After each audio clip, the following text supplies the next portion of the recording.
Let's see, am I streaming now?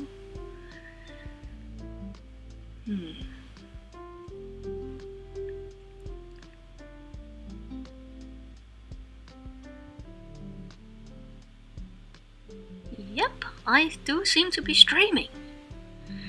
Well, welcome to that one person that's already watching. Here's the shot that I'm working on. Just a minor little thing. Oh, I should start opening up Premiere Pro so I can show the context. Hello, Loki. Welcome to the little stream here. Just got some cleanup work to do, so it's gonna be pretty chill and hopefully easy enough to keep up with. Welcome, Danny. Welcome to the little stream. I'll wait with doing too much. Well, this is the shot I'm working on. There's not too much to introduce. Gonna do cleanup on sail here running, and on the little leaf, and on the water effects. That's the goal for today. Welcome. Sorry, I'm gonna mispronounce your name, but Osolia? I'm sorry about that.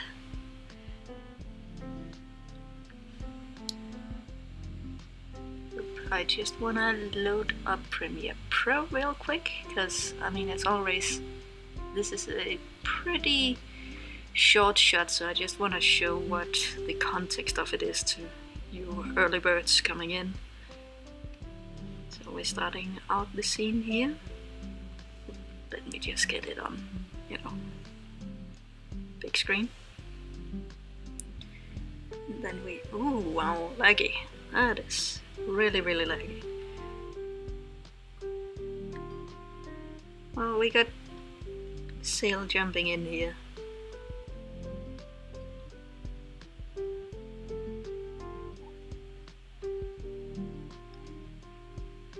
Woo, okay, well, I guess you'll have to wait for me to post on Twitter before seeing this thing without lag, cause it is not playing along. Anyways, this is not a comp or anything yet. It's just with background and coloring on. But anyways, one shot at a time.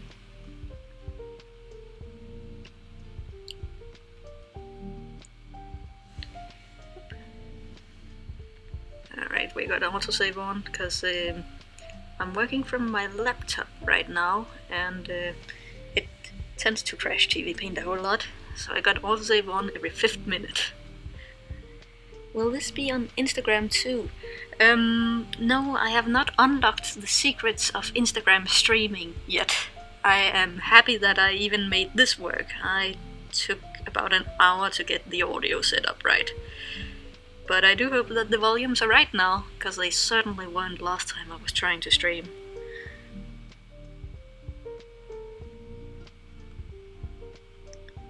But maybe next time, if I can set up some dual streaming where it goes on Instagram at the same time as well.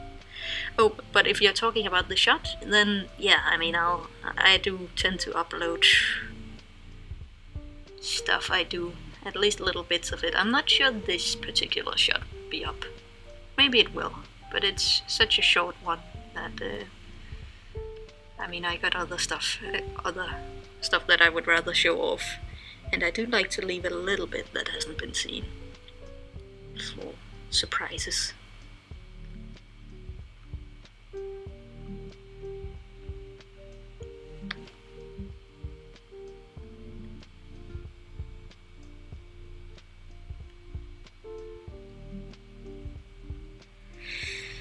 Just gonna figure out how I wanna do these lines, because there is a bit of motion going on. And I also just need to train multitasking, like as soon as I know that I'm streaming and being watched, then the drawing all of a sudden becomes a whole lot more complicated. But that's just something that I need to train, really.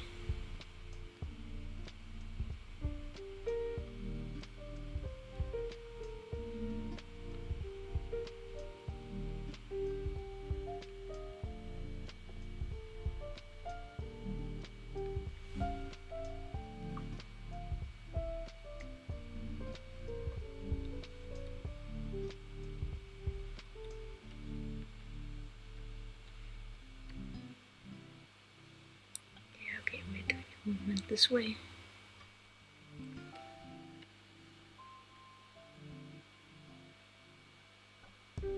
This won't be seen, this is just for coloring's sake. We need to close off the lines.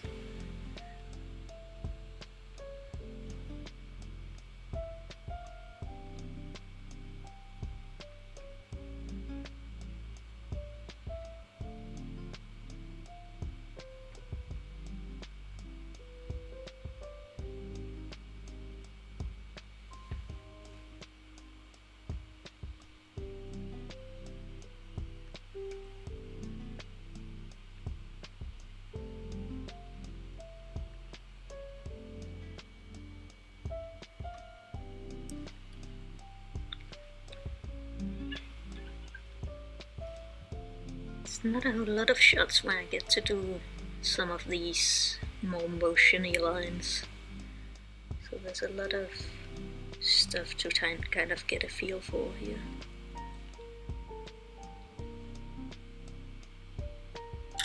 Hello Daniela! Well, let me see. Have you been in a previous stream? Because in that case it is quite a while ago, isn't it?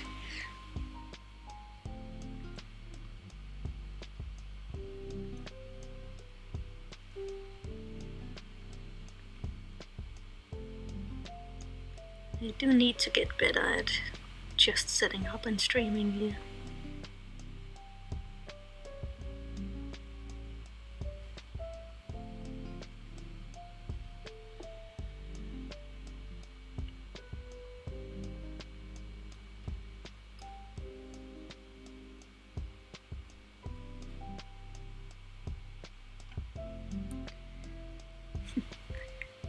Yes, Nicola, it is Tales of Sail. Just to give you a context, I will try to play this again, see if it plays a little bit better than it did at the beginning of the stream. But this whole shot is the beginning of this scene here. Oh, it is lagging a lot, so please keep that in mind.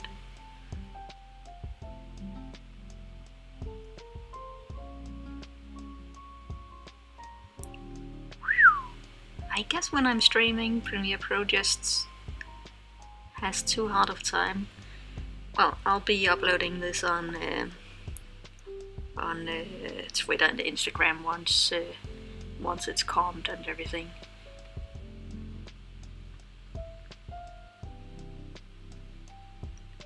But yes, it is most certainly Tales of Sail.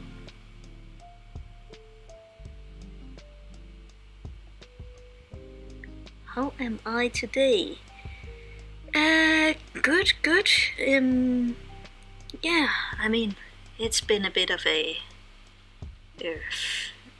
I mean, there's been a lot of stuff going on these past weeks and everything. It's easy to get pretty emotionally exhausted. But today I am trying to just take it easy. I have been through the meetings of the day that I had to be through. Working nicely on, well, I don't know if it's secret projects, but working on more development stuff with more people and everything. And that is pretty nice and cool. And now I get to kick back and do my creative thing for a bit. Oh, hello Noah, welcome! Yes, I finally figured out how to make the sound work, so now, at long last, I can live stream again. And welcome to Ecta.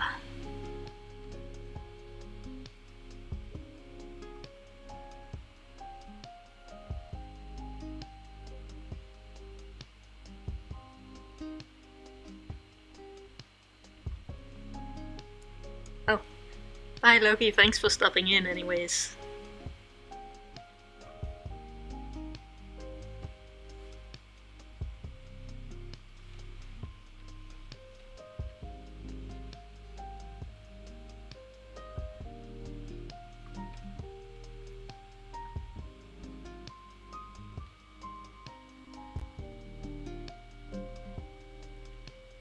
it might not be the most exciting shot that I've picked for a live stream, but it's a nice and simple one, so it's a good way to get into streaming again while not feeling too much distraction, pressure, whatever. Was a nice place to start. Oh, it's your birthday, Daniela. Happy birthday in that case. Don't know which time zone you're in. Maybe the day is almost over like it's in my time zone, or maybe it's just begun. But if it has just begun, then I wish you a very happy day.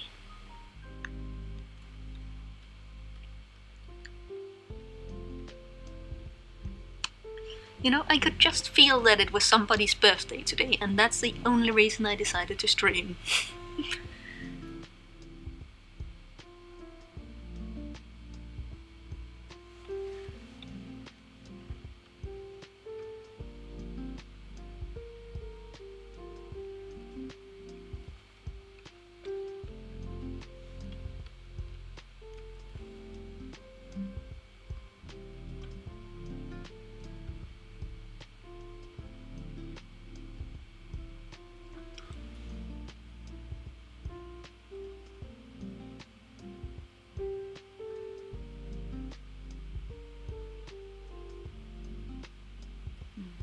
Tail doesn't really work like that. Let me just try something.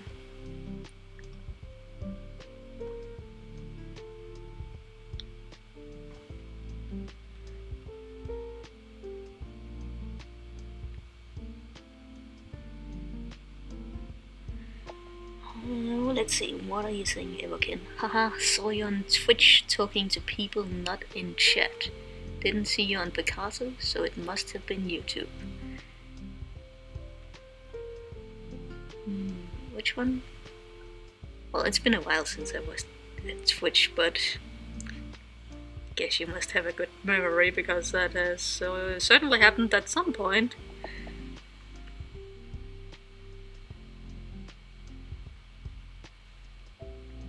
Hello, Hector. Well, all of it is remixes of Ghibli music with a little bit of hip-hop mixed in, or lo-fi hip-hop or whatever. So yeah, you might very well have heard something that sounded very familiar from one of those good movies.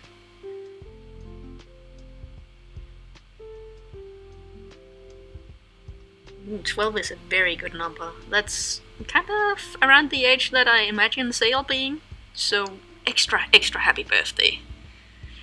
Leonardo is asking, how much time does it take to make an animation like yours? Ooh, that depends on if you are referring to the whole episode as an animation or like a particular shot, and the length of it and the complexity of it and everything. This here is a pretty simple shot. It's mainly got a leaf going that's turning around, and then it has a few frames of Sail jumping into the water at the end. And I think the rough animation and just planning that out and making it took me a day because I was doing some trial and error. Wouldn't say a full day. Sometimes I have some meetings and other stuff in between that kind of adds to that time. But yeah, and for the background of it, which is slightly animated, I have spent today making that. And well, now I'm cleaning up, and I'm not sure I'm gonna be done with that today.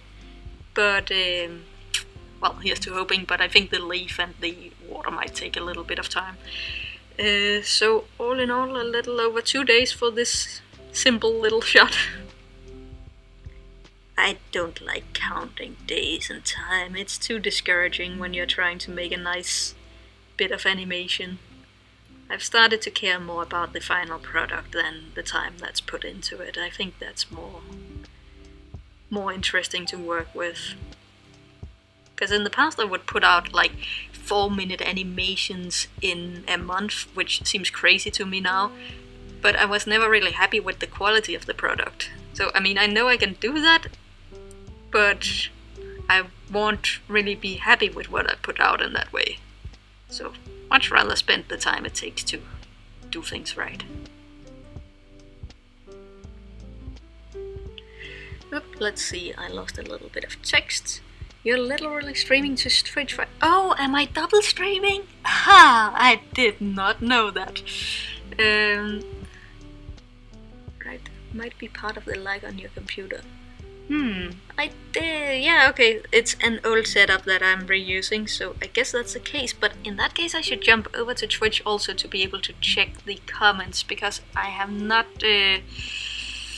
reinstalled the Restream chat.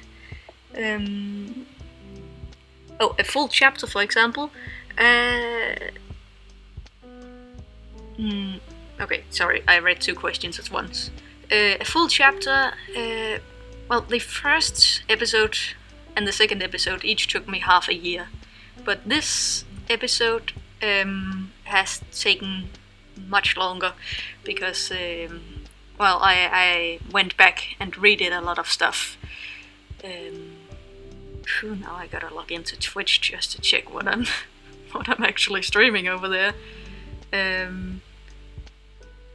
No, okay, I think I'm gonna leave that for today.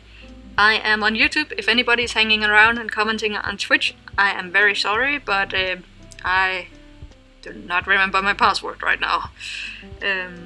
It's been a while since I was on Twitch. Yeah, but this one I started right after the release of episode 2, which is quite a few years ago now. And I think I had a finished animatic about 3 times, and then I went on a journey of self-discovery each time to Korea, France, home, and, you know, just at school, Ireland, and each time I learned a whole bunch, and the animatic very quickly became outdated compared to what I wanted for it. So I had to take the time to really last year buckle down and finish it to the quality level that I wanted it at. So yeah, I would say that production on this episode, which is double the length of the other episodes, it is gonna be 11 minutes long. That started around the beginning of last year. That's when I redid the whole animatic for the last time. And now all of the rough animation is done. And there's just cleanup and a whole bunch of backgrounds to be done. So expect this one to be taking some time, but I think it'll really be worth it once it's done. Proceeding. Will it be a night stream or for just an hour? Well, I am kind of winging this one. It's gonna be for as long as I have the energy to talk, draw, and, you know, generally stream. I'm just trying to take a nice chill evening, so I think it'll at least be a little bit longer than an hour. I just need to not lose my voice. I've been talking too much this week. You should get LastPass or Dashlane. Is that the new Restream chat, or which category are we talking about right now? Because I am not familiar with those titles. Hello, Lego Builder TB. Hi, I love your series, Tales of Sail. It is really good animated, and I can't wait for episode 3. Thank you very much. I can't wait for episode 3 either, but I guess I am. Well, I'm proactively waiting. I'm doing everything I can to get it done. Welcome, Joshua. Password manager. No, I mean, yeah, I do think I remember my password. I just don't want to spend time testing it right now. It's just yeah. I mean, I should have set that up beforehand.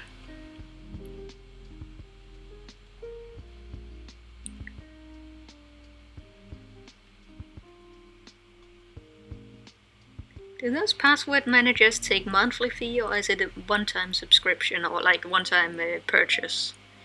Because I am real tired of monthly fees at this point.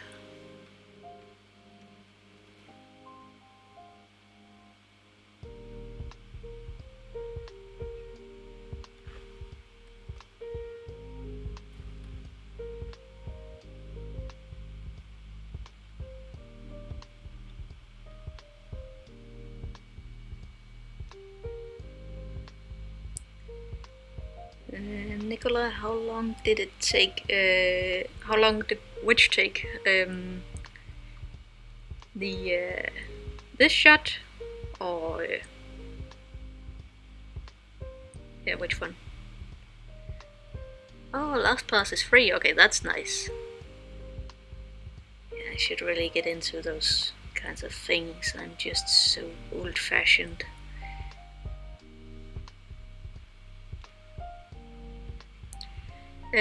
This episode, okay, I'm gonna go back to what I answered before. So the previous 2 episodes each took about half a year to complete.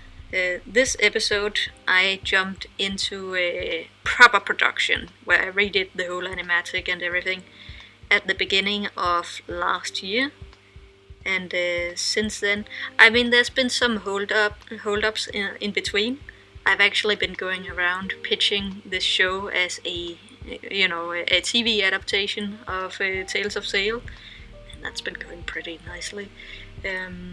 So sometimes I've had to step back to really do some prep work on that and other things. But overall, this is where I'm at after about a year, maybe a year and a half, if we want to look at it a little bit negatively. I have all the rough animation done. I have cleaned up and colored animation with backgrounds for about 2 scenes. There's 14 scenes all in all, but let's not count. That's too... I don't like numbers until I'm past halfway. Yeah, I mean, now there's just a whole bunch of cleanup animation left, as well as backgrounds. And luckily I am receiving a little bit of help here and there on the cleanup, which certainly is appreciated and does help speed up things a lot, even when my hands might be tied up from time to time.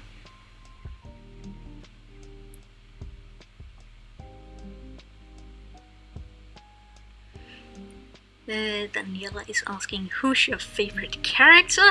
Which is like picking between your favorite children, isn't it? It changes a little bit from time to time who I can emphasize more with. I mean, Sail is the main character, so I do a lot to make him appealing to myself. But I think on a deeper level I can often empathize with Elva more. Especially in this episode. But sometimes I'm also really happy, like I really like Morpheus, but I like him more with where I have been thinking of taking him than what I am showing on screen right now. So he's not my favorite character yet or anything. Oh, and as for animation and acting goes, for animation, I think Elva is definitely my favorite character. She's so sweet to animate and everything, and bringing in some of this bird language and everything. Yeah, okay, you can watch this bit of animation on my Twitter or Instagram. But just bringing in some of the reference material is really a lot of fun. So I think Elva might be taking the prize for now, but it always changes.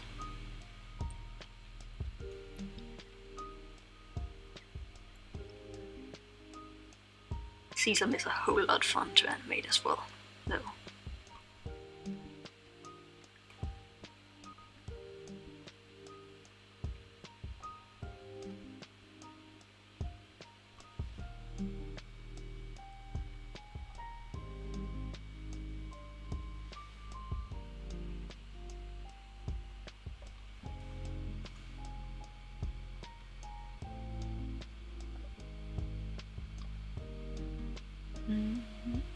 Hector asks, can you tell us a little about the story you are drawing? Lore and like that. Like overall about Tales of Sail, in that case. Where do I begin? I'm kind of wondering where to start compared to what I go around pitching, or if I should go with like generally what's on screen for the web episode. But yeah, let's do a little take on it. So Tales of Sail takes place in a world left behind by humans for centuries. Here our buildings have become the playground to cubs, pups, chicks and kids, and our everyday objects have become mysterious ancient artifacts and fun little toys to the local wildlife. So it is in this world that our story takes place as a young bright-eyed fox named Sail sets out on an adventure to uncover his past and figure out what has happened to his parents, where they are at. And on the way, he, among others, meets Elva, a cautious barn owl that I figured out is actually afraid of the dark, which is pretty fun for an owl. Together they set out on adventures to explore the mysterious city ruins, uncover the mysteries of the past, and hopefully find out what has happened to Sail's parents in the process. That is kind of the short pitch of it. You might be feeling that, or get the feeling that I might have said these words a few too many times at this point. They've become a little bit too rehearsed, haven't they? Yeah, just a few times, right? Just a little bit of rehearsal. Yeah, it's a shame. Things start losing meaning once you've said them too many times, but the intent behind it is still the same.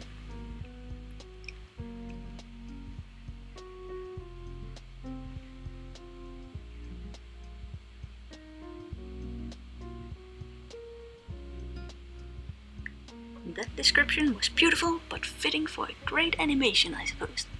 Thank you, Giovanni.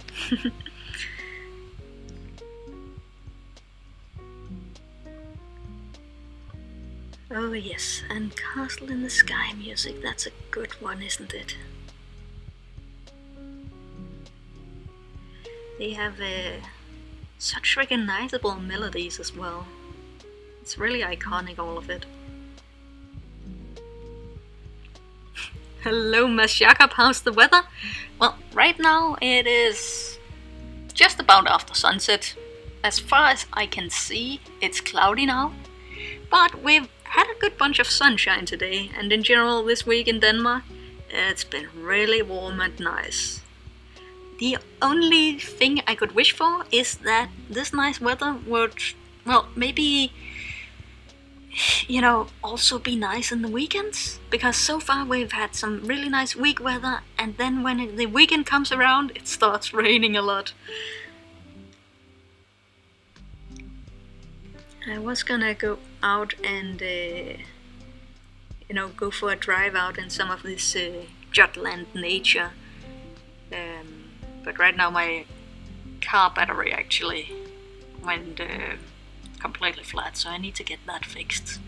I guess I'll just take a quiet weekend.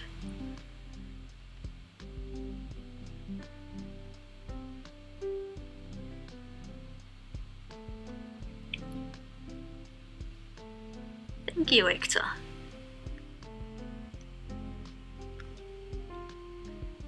Yeah, it's been going under a lot of development, and there's still a lot more development to be made, but it is so very fun to work with. It's pretty cool because this project I started all the way back in 2011 as a just web episode, really badly animated in Flash, that I didn't really have much of an idea of where to go with. But on the time, the characters have really been evolving, and I think that's what has been able to keep me working on this for so long. Even though, like, I mean, I haven't been working full-time on this since 2011. It's important to work on other stuff as well, not to get too stuck in one way. But right now, I'm in it all the way.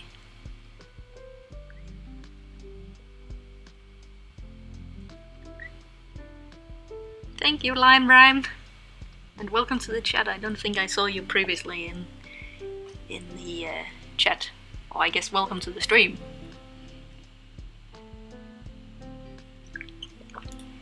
Water break.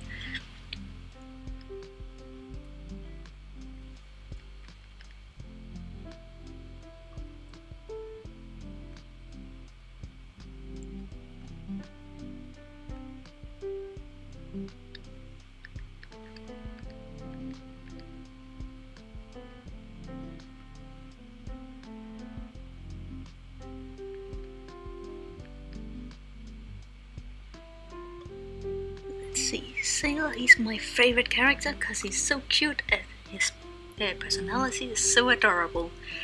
Oh, you are gonna like the next shot that I'm gonna work on.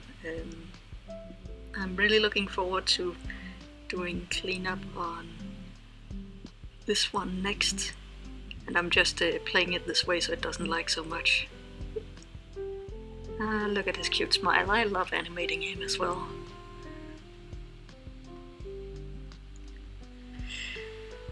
Let's see, how did you come up with this story? A childhood dream or just some inspiration come once? It's funny you say dream actually, because the beginning of it, like back in 2011 and everything, actually started out as quite literally a dream that I had. And I mean, of course, it changed a lot from there. But I don't usually dream about being an animal or anything like that, but yeah, I was actually a fox going through a very cold world, searching for my family, and that kind of became the seed of Tales of Sail. In that dream, the fox had a sibling, and that kind of became Elba. It was not a sibling, she's an owl, because I really liked owls. And it was much more of a snowy landscape and everything, not this lush forest. Everything else has developed since then. But yeah, to be honest, that's kind of where it started.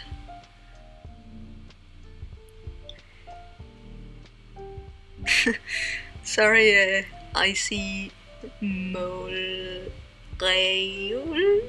I'm sorry, that is probably not how that name is supposed to be pronounced.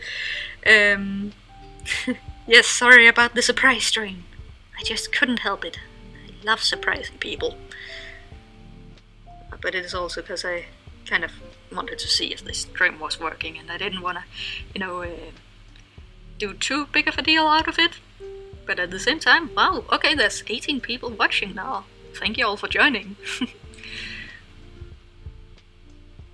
Hello Trash Possum, saying I just wanted to drop by and say I love your work and I hope you'll get a lot more recognition. Your art is amazing. Oh, thank you so much. Thank you for stopping by. Even if you don't have time to stick around, I really appreciate those comments.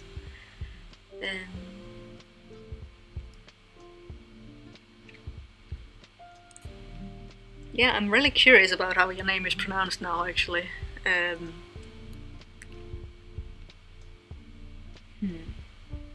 No, I'm not gonna try it again. I'm just gonna butcher it. What's my favorite DreamWorks movie? Asks Nicola. Ooh, DreamWorks, that's a specific one. When I was growing up, I actually preferred DreamWorks over Disney and Pixar. I thought they had a lot more edge to them. And I think that was kind of the image of things when I was growing up, because I mean they had just come out with Kung Fu Panda, and I mean they got a good start with Shrek, making fun of the usual formulas and everything. I think I am no, but the old 2D stuff was I mean really creative. I think that was when they really had a lot of soul in their work and everything. I love Prince of Egypt's like grand tones and everything, and I really loved watching the Adventures of Sinbad. Oh, is it just called Sinbad? When I was growing up as well, but I think it's probably not holding up as well these days. I haven't revisited for a while. How was it? Was Spirit also one of their 2D movies? Got a lot of good stuff to choose between back then.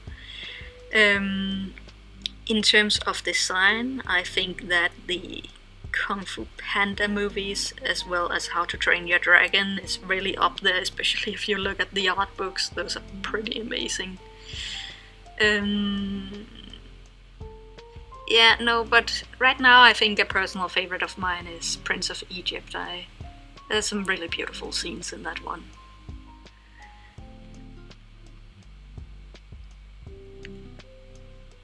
Ikmolriolf. Ikmolriolf. It's not Ikmolriolf. Can't say I didn't try at least.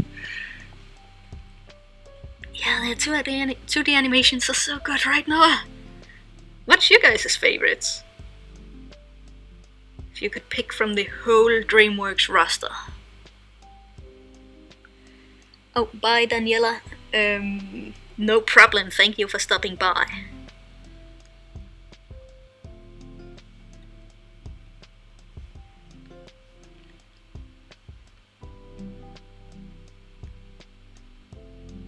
Well, you gave me a good guide to go by.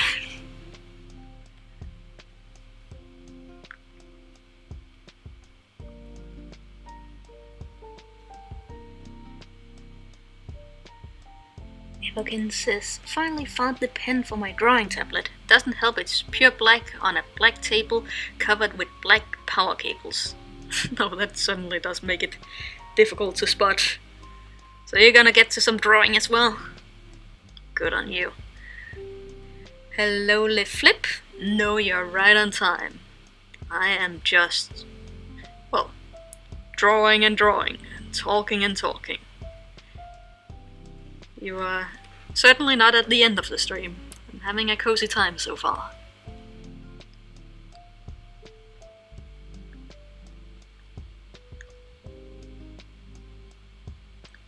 Let's see. I have to use it a lot, even then people can't get it.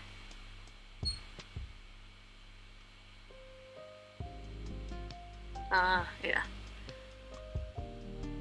No, but it is a tricky one, certainly.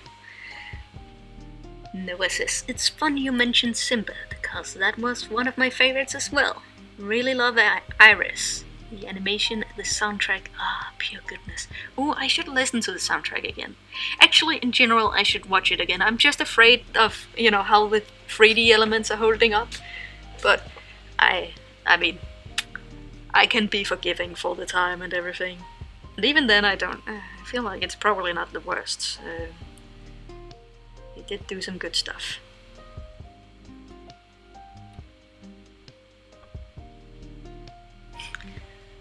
Yeah, thanks for streaming. Gave me a motivational kick.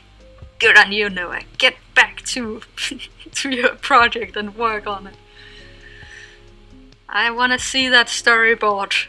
You've promised it for ages. It's time to show me. Everkin says, given I haven't used drawing tablet in like 2 years, I'm surprised it still works. Oh, so now you're getting back into to drawing on the tablet? That's pretty cool. Can't wait for episode 3. No, me neither. I am looking forward to getting this thing done. Although there's still a long way to go. The secret is just to take one shot at a time. Yeah, okay, that works for Sales Cleanup. He doesn't have a whole lot of frames, so I think we move on to the next stuff. Let's see. I think I'm gonna leave the leaf for a little bit because I wanna figure out what to do with it once, the water comes and everything. So I'm gonna do the water now. Noah says, yeah, they don't. Even back when it came out, it looked a little dated, but the movie is no less good for it. It's true.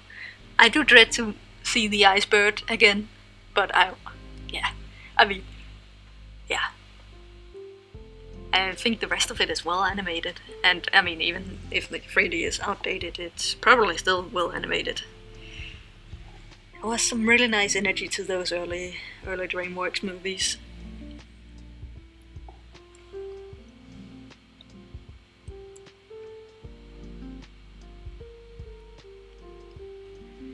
Let's see.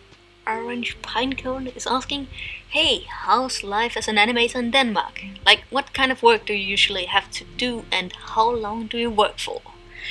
Well, okay, so the Danish animation industry isn't big.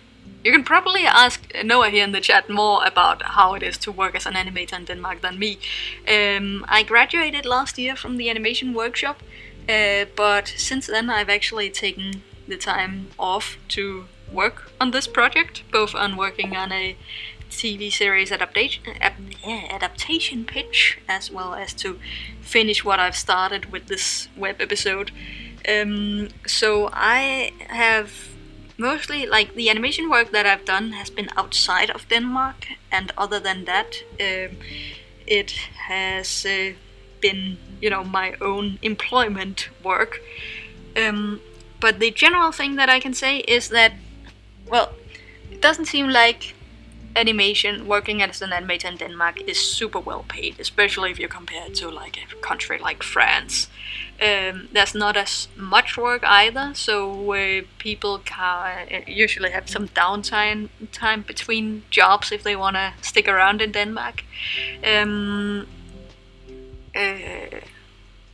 The people that are lucky will be able to keep at it with being able to just work in Denmark, but it's far from everybody. Some people have to work abroad. Sorry, I just need to find this file real quick. The working hours are fine, I think. Like, for the most part, it would be a pretty standard 9-to-5 job, as long as you're not working at a bad studio that employs way too much crunch, which there are some of. You kind of gotta watch out for that, like stay safe, stay healthy, and all that. But yeah, it's a bit all over the place with working as an animator in Denmark. But it's not too bad, because when you're between jobs, you can still get funding from the from A-kasse and stuff. So there's a really nice safety net under. You get paid even if you're not employed for up to 2 years. Just gotta apply for jobs in the meanwhile. I've been using that system for a bit,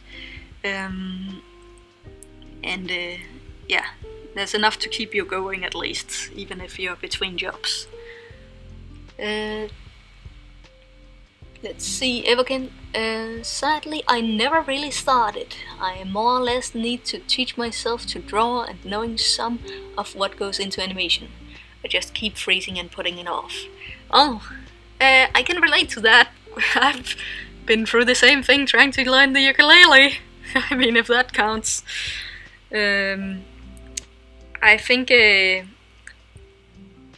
it's about trying to force it into your daily rhythm. If you decide that this is really something that you want to learn and get into, then try to find a way where you can do it a little bit each day. It doesn't have to be a lot, but rather do a little bit each day rather than doing it like once a week. Or when you're just learning, it helps to keep things stable and structured and all that Le Flip asks, how much time do you spend drawing one frame? Well, I spend a whole lot of time while when I'm also reading comments and answering questions. That much is for sure. Generally, like back in the day, I would be able to finish a frame in about 3 minutes when cleaning up a full body shot. I'm trying to be more thorough these days, so it might sometimes take all the way up till 10 minutes if we are working on something pretty complex.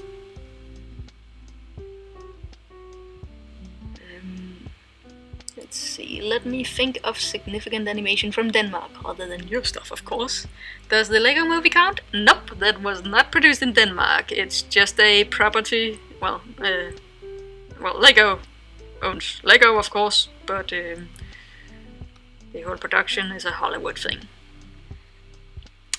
If you know Help, I'm a Fish, that one is from Denmark. A little bit of a 90s nostalgia trip. I don't think it's as widespread anymore, though. We have Turtle in Trouble, but I think that one didn't do so well outside of Denmark because it was very reliant on the delivery of one particular very well-known comedian here in Denmark. Checkered Ninja is a new one by that same comedian, and that one seemed to have done like relatively well, but it's still nothing you'll see in your big blockbuster cinemas or anything.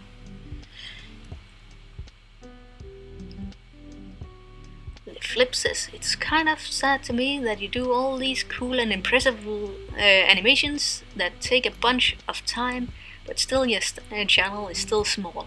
I wish your channel was much bigger. Well, to be fair, I haven't done too much to keep it active these days. I'm much more active on Twitter and Instagram, where things have been starting to gain a little bit of traction, especially on Twitter. But it's fine. I think that once this is done, the work will speak for itself, and I'm definitely gonna do a lot of, making of stuff around the release time, and really make something out of it. And hopefully it'll get out to more people. Because right now, I got the previous episodes, and those are cool and everything, but I think this one episode will be able to draw more people in the general quality and delivery of it. And it's okay for that to take the time that it takes. Not that, even if it doesn't get so much traction or anything like that, it's still fine. I enjoy doing this for the experience, but I'm definitely gonna try to push this more because, whoa, a lot of work is going into this one. Let's see, Hector says, what is the relationship between the rabbit spirit and the black cat with the scar? If it's not a secret. Well, they know each other, that much is for sure. But I think I won't go too much into it because the rabbit spirit is a little bit up in the air as a character right now. Yeah, I'm gonna keep that bit a little bit quiet for now.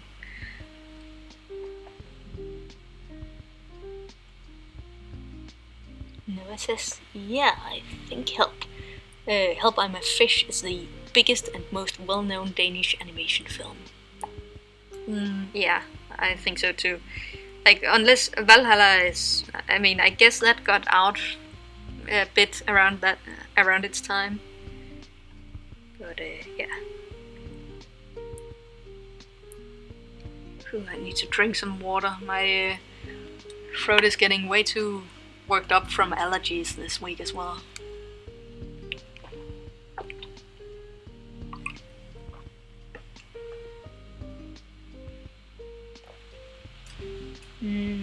Nicola, welcome, Jolton.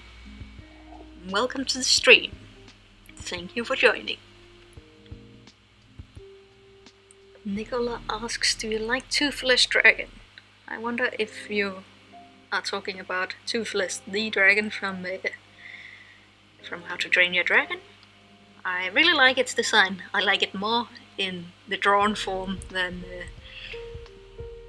in the 3D form. But it's a real nice design. And fun fact, a lot of it is animated. Well, one of the character animators on Toothless the Dragon is from Denmark. So, woohoo! We got some people out there in the big industry. Not that I envy them, I wouldn't want to work in that big of an industry. Or not at a big studio like that. I like the background music too, LeFlip. It sets a nice atmosphere, doesn't it? Why am I doing it like this? I didn't do it like this back then. I was drawing the line before I was coloring it in, because that is much easier to work with. Dang it. Okay, we'll save this for later. Because then I can modify the shape a little bit as well. Oop. Nope. Phone, internet. Just a second, I'm gonna put it on silent.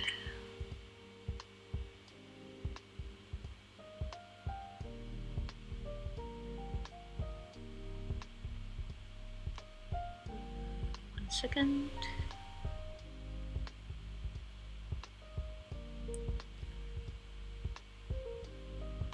Alright, there we go.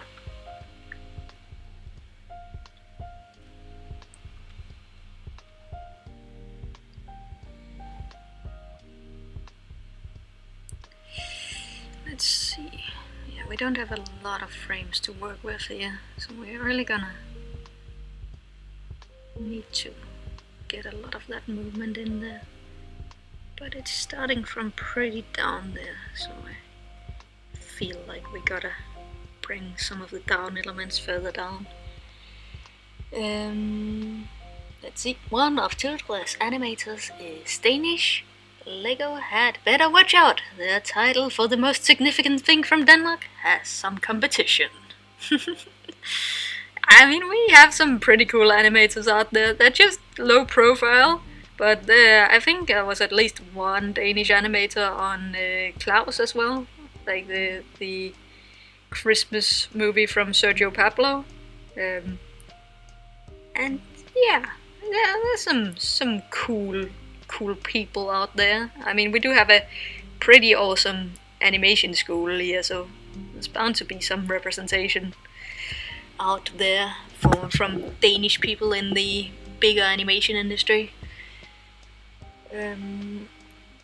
Hello Nicole, welcome. Thank you for joining the stream.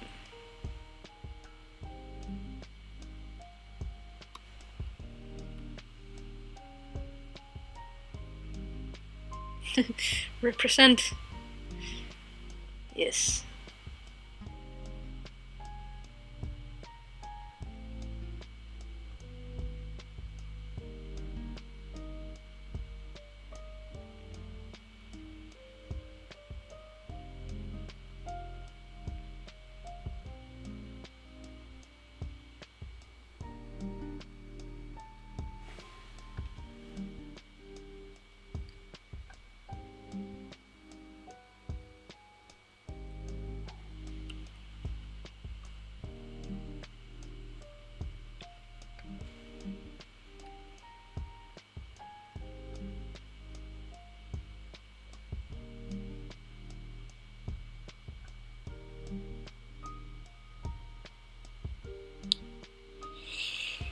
Certainly don't mind doing open lines like this, especially when I'm just dealing with a few frames.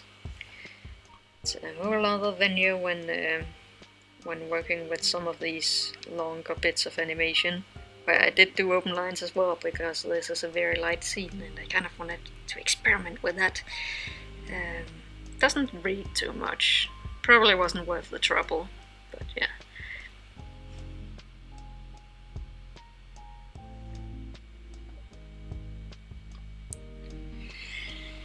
Victor asks, have you ever imagined Sail and Elva and other characters of your story in a human form?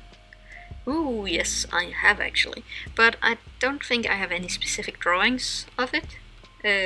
But yeah, I certainly have been trying to imagine how they would look in human form.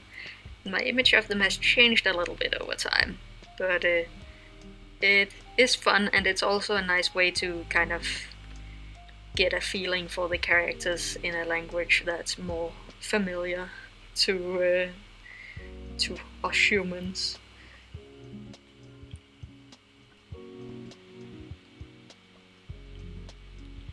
Did you start animating episode 3 10 months ago? If we're talking about animating, yeah, then 10 months. Yeah, maybe actually 9 or 8 months ago, because I took quite a bit of time for pre-production. Like, it took a while before I locked down the animatic. Like I said, I started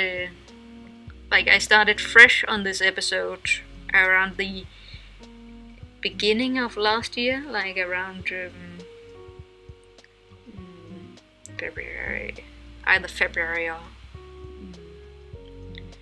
or April, probably more.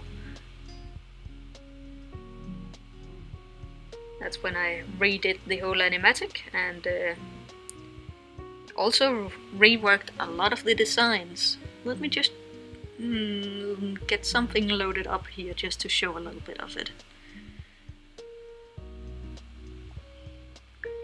Good night to Lego Builder. Gee, I wonder if you might be in the same time zone as me. Yes, have a nice evening.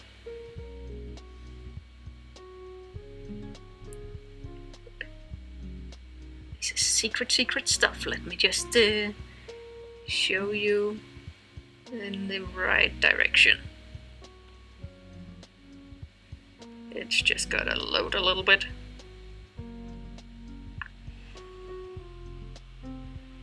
Patty Strong's Jaw says, one night me and a giraffe walked into a bar. After a few hours we got so drunk that the giraffe collapsed. As I went to leave, the landlord says, hey, you can't leave that thing lying there. I said, it's a giraffe, not a lion. Good jokes.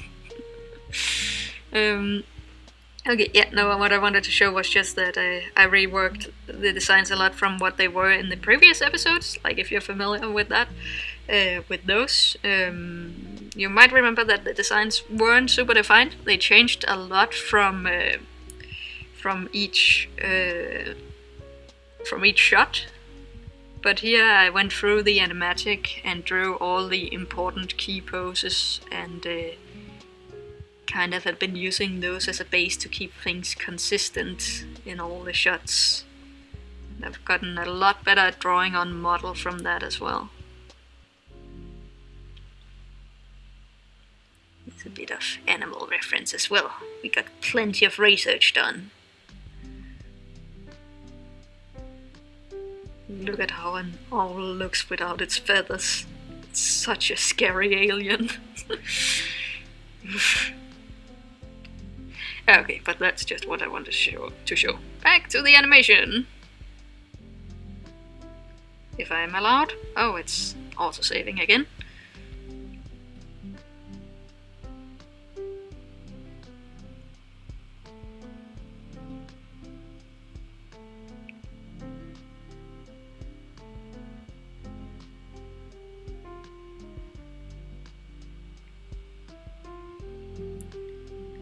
I think we lost quite a few viewers on that joke. Thank you, Patty.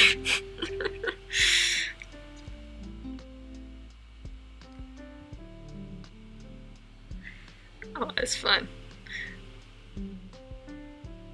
14 is still more than I'd expected.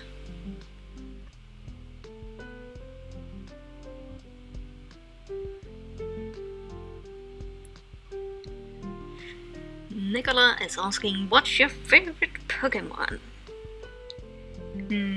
In terms of battling with, I gotta say it's my good old Chandelure. It has served me well in battle, always one-shotting my opponent friends. And yeah, it's a fun card to play every time.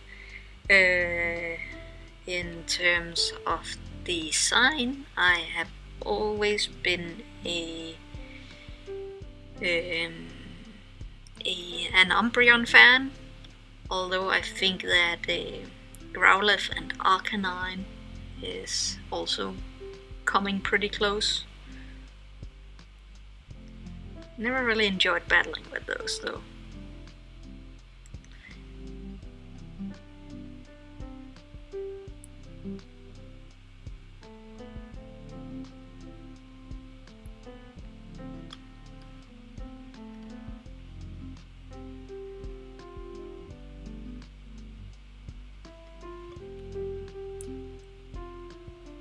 Really feel like whistling along to this Ghibli music, but I'm really trying to hold back because that would not go through well in the microphone. Oh, the humanity. So difficult.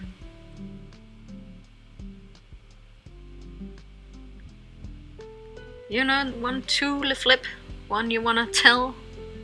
Wanna share some good jokes?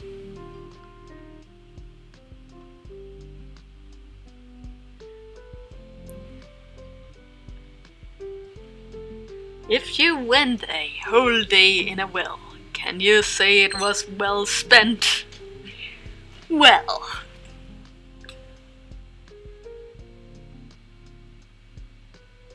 I was gonna say you could say you had a well day, but then we're not using grammar, right?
Oh, you've been listening to the audiobook of Howl's Moving Castle? Do give me a review, like if it's worth giving a listen. I mean, I'm sure it is, but let me know what you think of it, because yeah, I kind of forget that it started out as a book. Might be an interesting read, or listen.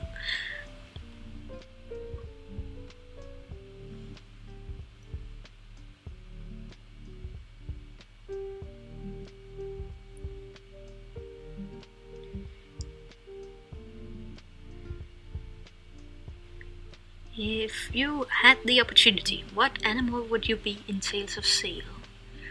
Oh, let me just find a picture of it.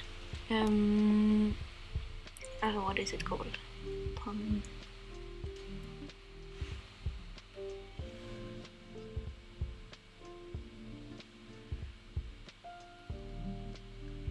I would like to be a pine marten. Cause man, those things are cute, and I really regret not having put one as a main character in Tales of Sail. Look at these things.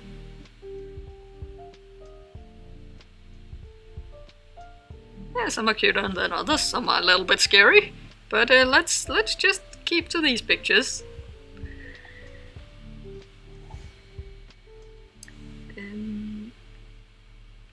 Howl's Moving Castle was originally a book. Yep, I think it was an English book, like from the UK, if I remember right. Yeah, if you get the opportunity, there's a lot of really cool facts about production in what is it called? Like a Ghibli documentary called something with Dream Kingdom of Dreams, maybe. I think they talked a little bit about it in that one, about how Miyazaki interviewed the author, or like how they had a talk together, and she really felt like he got the essence of the book and everything. It seemed really nice and mutual. Like most of what he does is usually based off of a book in one form or another, actually.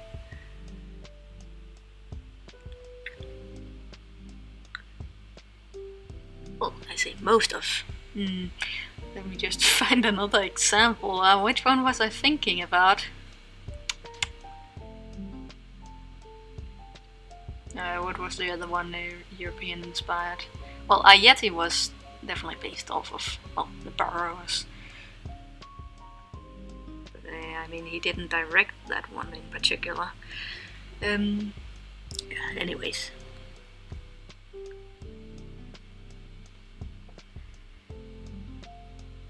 I want one as a pet now. Oh, yeah, that's so cute. Do you have a pet? Well, I have canary birds. Very cute little canary birds. Right now they've had chicks, so where I normally have 2 canary birds, I now have 5, with more possibly coming.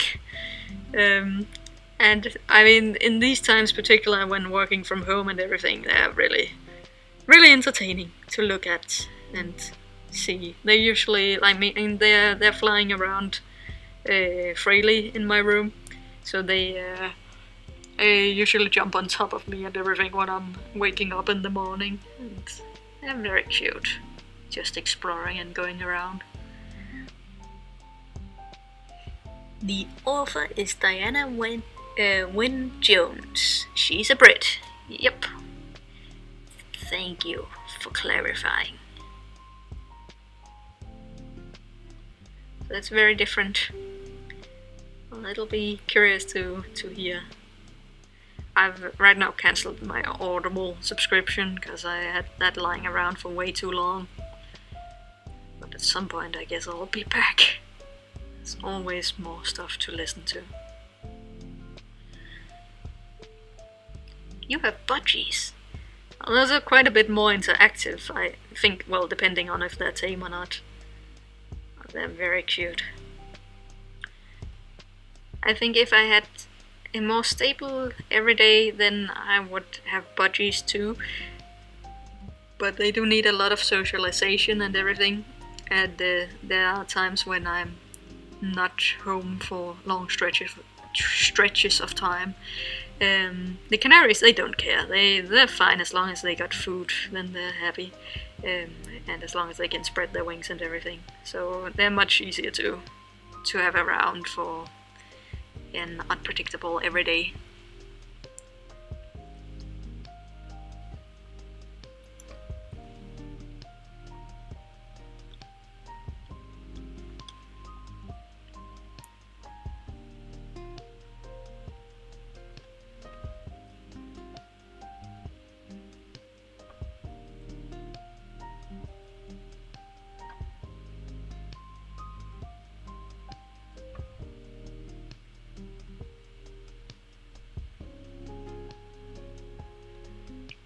Noah says, gonna bounce. Was really cozy sticking around, Sif. Have fun with the rest of the stream, everyone.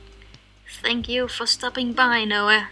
Be sure to share your storyboard when you're done, or even when you're not done. I'm looking forward to seeing it.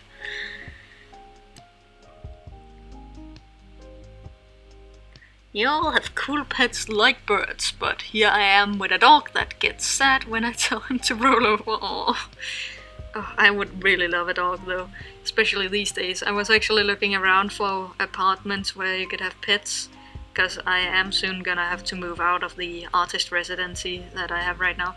Or, like, I don't have to, but I feel like I've spent enough goodwill by being here for just about a year with no rent for it and everything, which has definitely helped in being able to do all of this. Yeah, but so I was looking for apartments, but apartments around here where you can have a dog, they are either very far away or really expensive. So I think I'm gonna have to wait a little bit, finish what I've started with the project, and live the good dog life later. I do usually walk the dogs over at the animation workshop as well. There's a few cute dogs that I like walking around the afternoon, but I mean, now with the lockdown and everything, they haven't been coming around much, so I just gotta stick around at boring old little home and keep things going from here.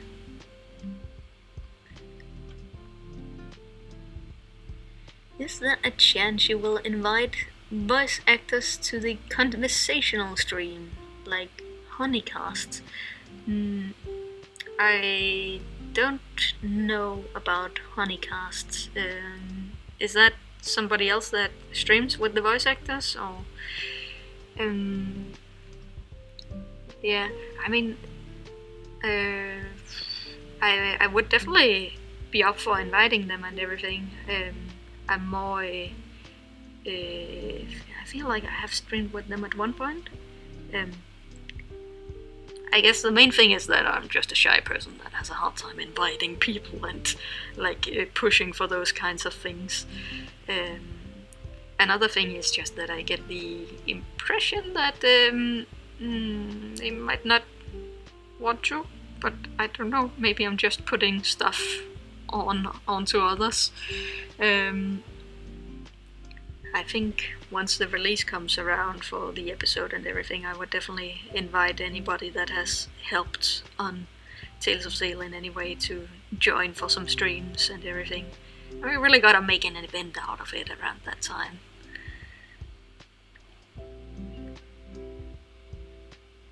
Says, if I tell my cat to move for a sec, he always thinks that I gotta give him food for some reason.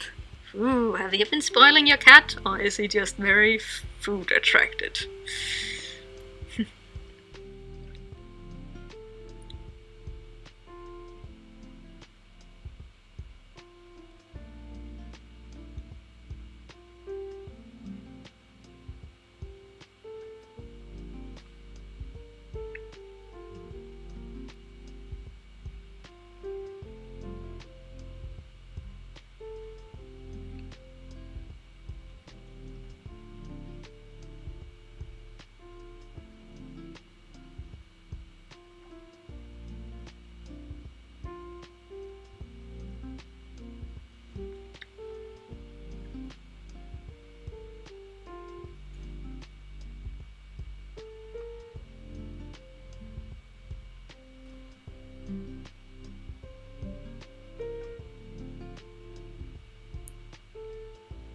I gotta keep an eye on the water's movement here.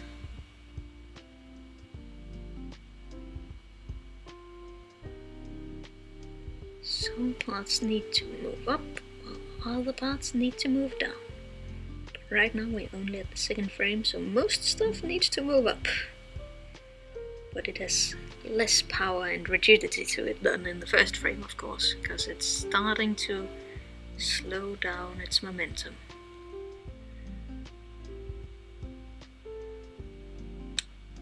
Oh, I saw the beginning of that comment you retracted. Something with him being addicted to food. You can't fool me. You got a hungry cat.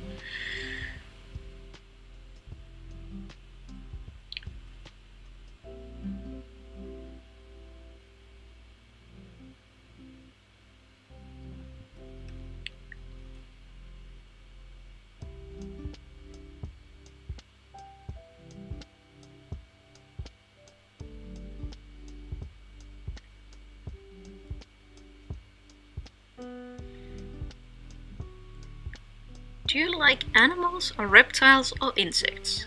Well, all of those are animals. I'm I think I was more of a fan of insects when I was younger than I am today. It's not to say that I can't tolerate them and everything, but I think I don't get too much of a I don't get too much out of interacting with them or necessarily looking at them. Some of them are very beautiful. I do kind of like reptiles. I have not had a reptile. Well, I had a turtle at one point. It came to us with a serious infection, so I didn't get to keep that one for too long. But I do really like a lot of reptiles. I'm following some reptile YouTube channels and kind of looking into caregiving of those. I don't think I would get a reptile, just because there's a lot of other animals that I'd like to have before that. Yeah.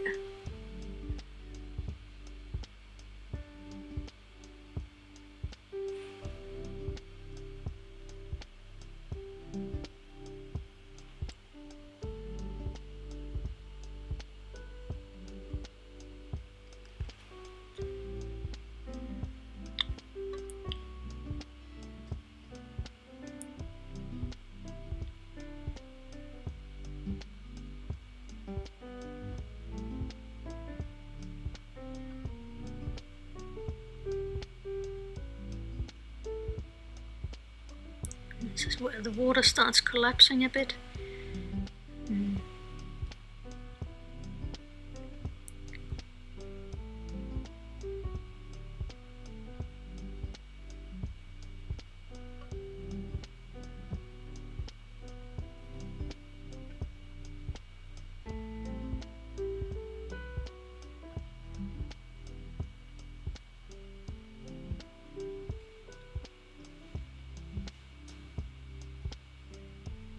Do you like snakes that are small and not harmful?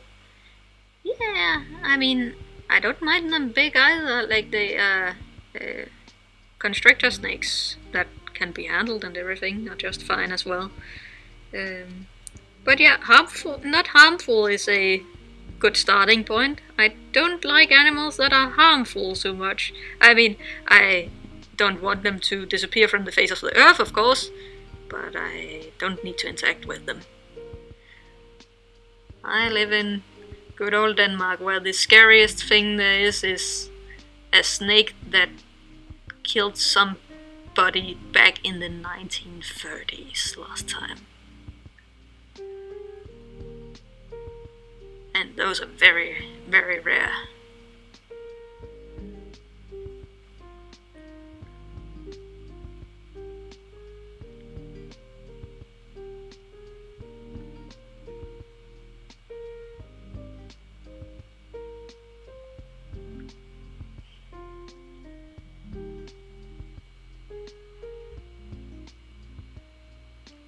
Brian says snakes are a no-go zone for me.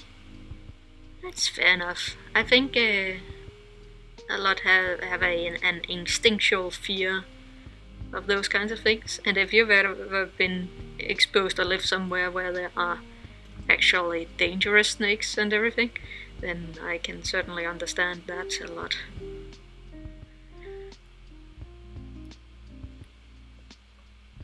There's snakes in Denmark? Yeah, I mean, I think there's one or two species. Like I said, they're very rare, but there's hookworm. Let me just... no, that was not the one. We'll just pop it up here. Hookworm. It's a very small snake. If you don't like snake, close your eyes for a moment. This thing. It's poisonous, but it's not. I mean, it's not a strong poison.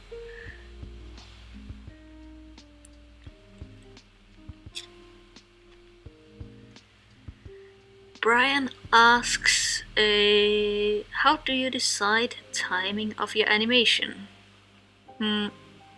Well, it has taken a while to really get a sensibility for it.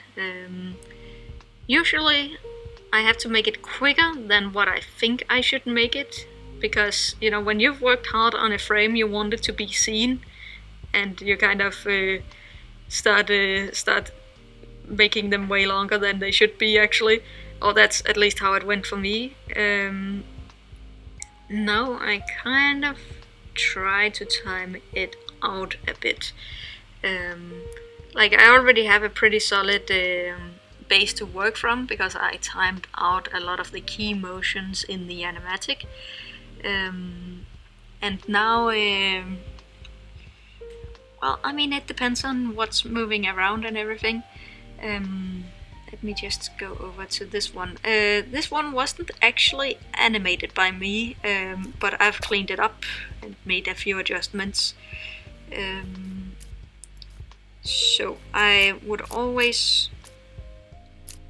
There's a few frames that I would favor. Let's go over here so I can flip it. And those are the particularly strong frames. And now, as I mentioned, this hasn't been done by me, so the timing is not completely where I would normally put it. I would probably put more emphasis on a frame like this, that's really a key frame. And then, since he speeds up while he's going down and everything, I could even put this on a 1 and this one on a 3. Although keeping to 2s in a quick motion like this is usually the safer choice. Over here I might be inclined, like I would probably be inclined to favor this frame, this one right here, because it has a strong key, but also because it has a lot of information in it, because in the next one he's up here already. There's also something nice about when you create a contrast, like if one frame is on a 3 and one frame is on a 1, you get a really crisp movement, rather than keeping it too even, keeping everything on 2s and everything on 1s. Maybe I'm like, I don't know if everybody's got the animation background. When I say 1s and 2s and 3s, I'm talking about the stuff down here. Like, this frame is held for free drawing, so I say that that's animated on 3s. This frame is animated on 2 drawings, so ooh, okay, I'm not even at the right timing. That makes a whole lot more sense. Okay, here's the right timing. Yeah, that's much more right. Yeah, this is the strong drawing, it's held on a 3.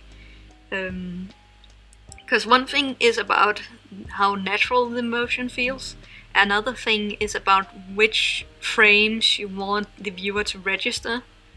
Like, this frame, for example, is not super strong, and we already have a lot of that going on in this one. So this is one that I would delegate to putting on 2s, for example. Here we have a motion where he's really going up and stretching out, so I would put that, at least this one on a 3 before we have the quick motion of him dropping to the ground to the next frame. Well, that's a long way of saying like some of the thoughts that I put into the timing.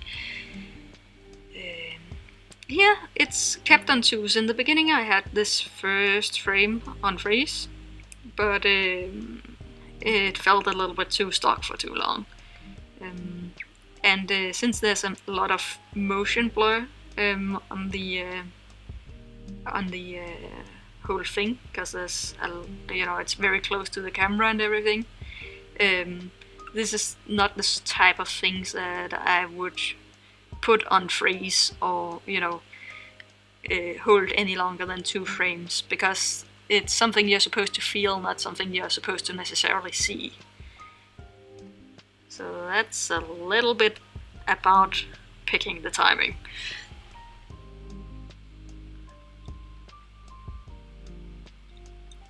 Let's see, the flip wrote, I also remember a crazy snake accident before. I was out with my friends somewhere and there was one poisonous right next to my leg. It was touching my leg, by the way. I was never more scared in my life. Oh, that's something really, really instinctually scary when you see a snake just slithering along the ground. When I was in Japan, there was also a snake on the ground, just crossing my walk and everything. And like people were used to it around there, they were just walking by and doing their thing. But I kind of froze up, because well, I don't consider myself afraid of snakes, but just that movement coming towards me and everything, that was something that my body just reacted to on its own.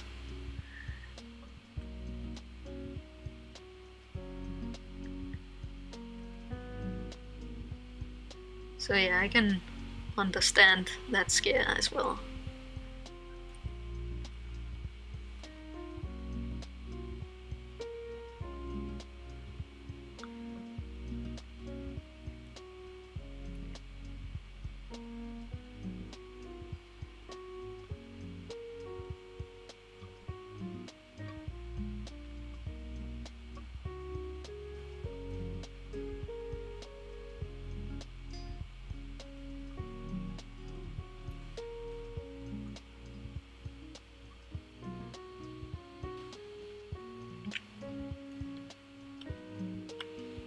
I don't know if this is becoming too slow motion-y. Let's just have a look. So I'm letting it be up. Yeah, for now. Ooh, we need this not to lag. Let's have it play a few times. I think it's okay. It helps register it a little bit more.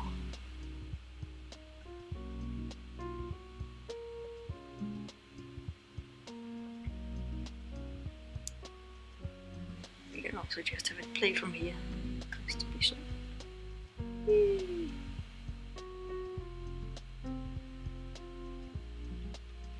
Yeah, okay. I think that's fine.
Oh no, you accidentally left the stream. It's okay, I didn't miss much, I think. I wasn't talking for the last bit, just animating.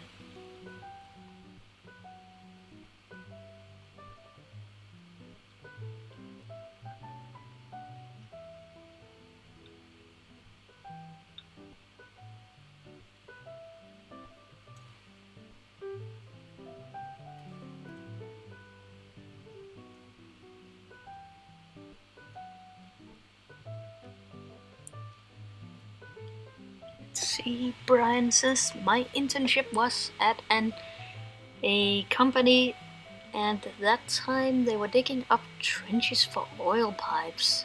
And at night, snakes would come to our camp looking for water.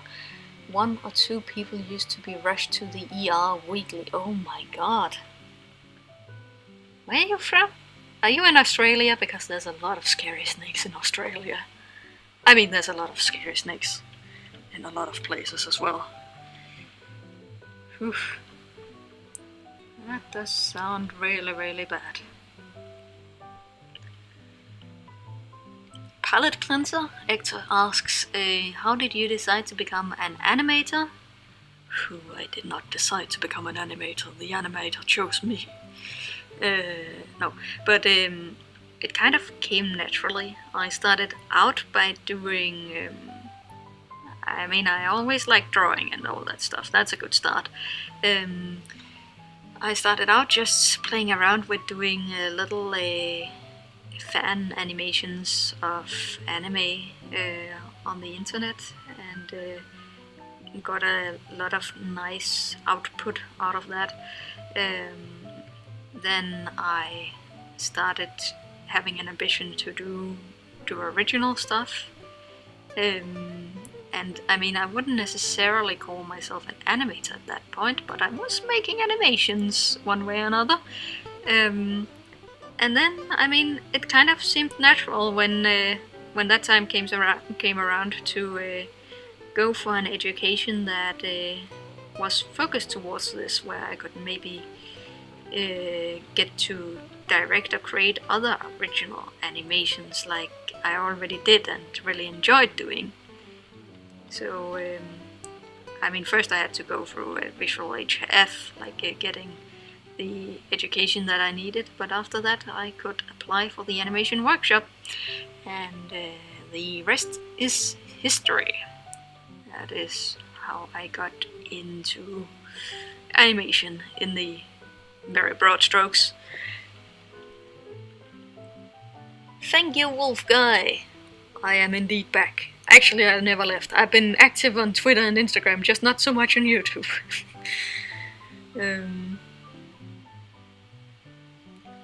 You're from Kenya. Oh, yes. That makes sense. Both with the oil and snakes. Oof. There's a lot of scary animals in Africa as well, right? So you would know. That's pretty cool. I didn't know I had too many viewers. According to the statistics and analytics, I didn't know there was actually somebody watching from Kenya. You might be the only one, so thank you, Snowflake. Unique in the crowd and everything. That's pretty cool. There's a foot-long earthworm in Australia too. Oh, we've really gotten into the snake talk. I'm not too familiar with earthworms, actually. Oh, right, earthworms like that. Okay, yeah. Earthworms, yeah. I know what earthworms are. Totally. A foot long? Why do they need to be that long? Seriously, what's the use of that? Other than to feed the birds even more.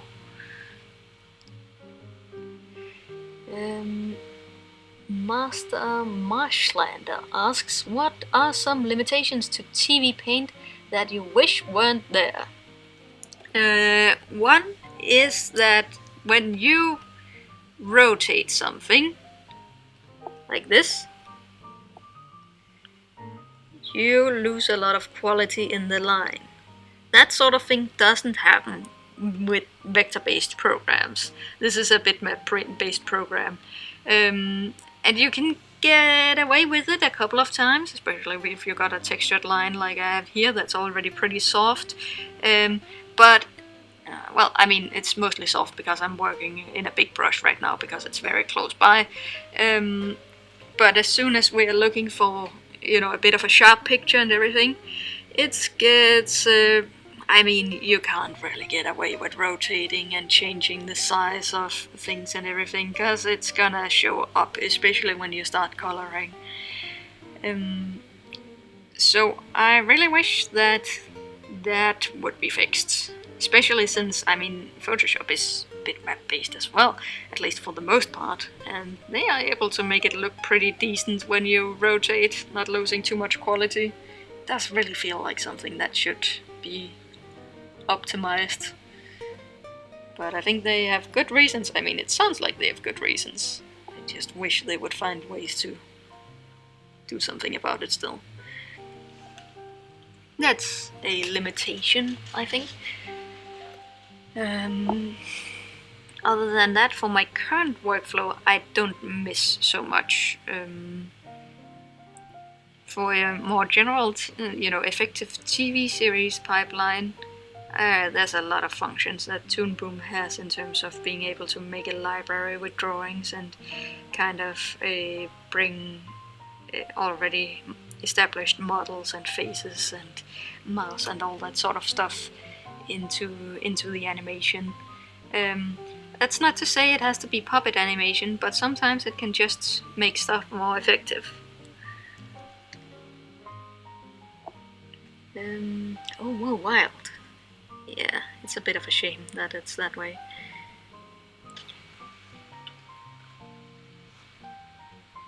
But then you get the training with having to do it all by hand, frame by frame, in the right way and all that stuff. Having to redraw a whole bunch. Hector asks, will there be bears or some other larger animals in Tales of Sail? There is a bison, then why not add others? I do have plans. No plans for bears so far, but got quite an involved wolf cast that I would like to present at some point.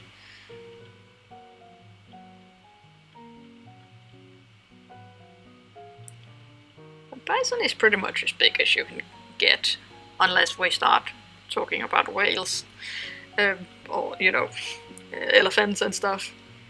I do have some whale hopes, but that's far out in the future.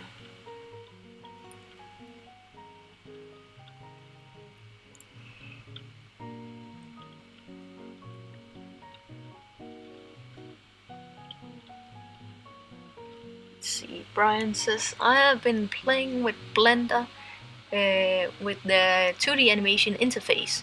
It looks like a nice option for someone who can't afford the expensive softwares. With a few updates, it might be really good. Yeah, I think the grease tool pencil thing that they have in Blender is showing some real promise. There's already been made some animations using that. And I don't think they managed to make them as tight as they would in other programs, but I think that's only a matter of time to be developed.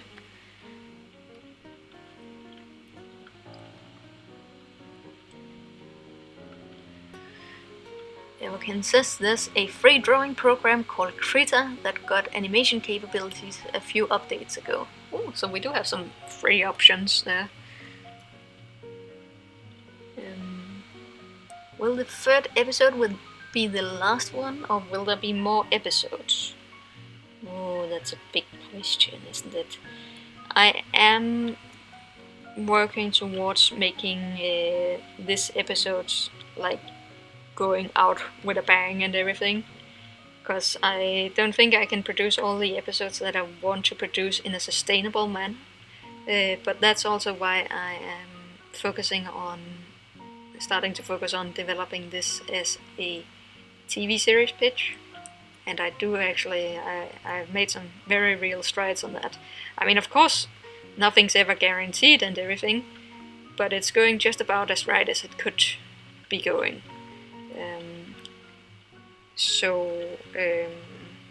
Well, yes, I'm hoping maybe we'll see Tales of Sail in another form, see me complete this story in a different way. Only time will tell. But for now, I mean, there's still a long way to go till this episode is done anyways. But once that is done, I would count on a little hiatus of some sort in terms of, for the web series. At least that's a plan right now, but a lot could change in that time.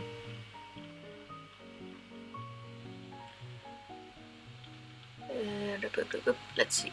Master Marshlander is asking, are you working off a Cintiq right now? Yes, I am. I am working off of my very old Cintiq Companion. Side note, don't buy companions, they're not worth it as computers. That was a mistake on my part. But yeah, I'm working on that in the 13 the 13 version, or what is that called in English? Size 13 version at least. So just a small version of it. Evakin says, last I heard it did save each frame as a separate picture, so be careful with file size. Oh, about the program you mentioned? Yeah, I mean, I'm good on TV Paint, but maybe somebody else would be interested in giving that a shot.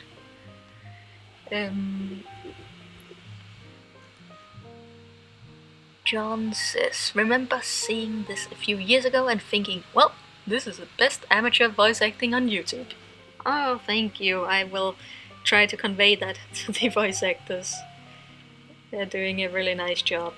I mean, life has moved on so much for them since, but I'm still amazed that they put so much passion into this project. And they got some real good performances coming up in this episode. When will episode 3 be released? No release date so far. I am still very far from halfway with the cleanup and background animation. So there's no way for me to really make a solid estimate of it so far. Probably not this year at least. This stuff really takes time. I'm finally done with the rough animation, which is an amazing milestone to have made. But yeah, it takes time. Cleanup really takes time, and so does drawing backgrounds. I do get a little bit of help here and there though. There's some nice fellows doing a few shots for me in cleanup. That is really nice. I don't know if it's the right place, but I can plug my Patreon a little bit here, just to say that I do actually upload the whole scenes as they're done with rough animation to my Patreon. So it's not like I'm not putting anything out there. It's just not, going out that widespread in comparison to me uploading stuff to YouTube. Once I start getting more shots done and everything, I would like to do more making of shots to show people the progress and how things are looking so far.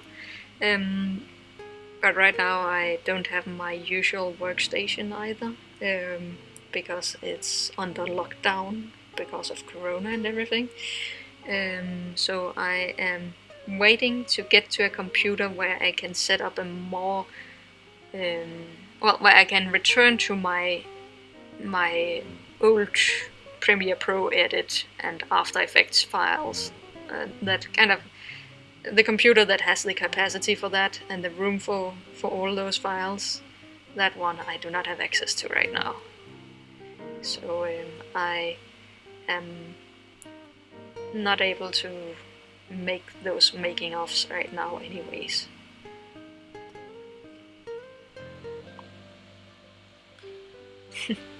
Soon. Imagine the animating program you use crashes without saving. Oh, that's the reality for me a whole lot of the time. Because this computer crashes TV Paint a whole lot. But I have set autosave to every 5th minute, which is why you see some pauses once in a while. And that makes it a little bit better. Brian says, writing a script for an idea and working on the whiteboards proves to be a hard task for me. How can one break the barrier? I'm a pretty visual person, so I pretty quickly jump into writing the episode through the storyboards, which is what some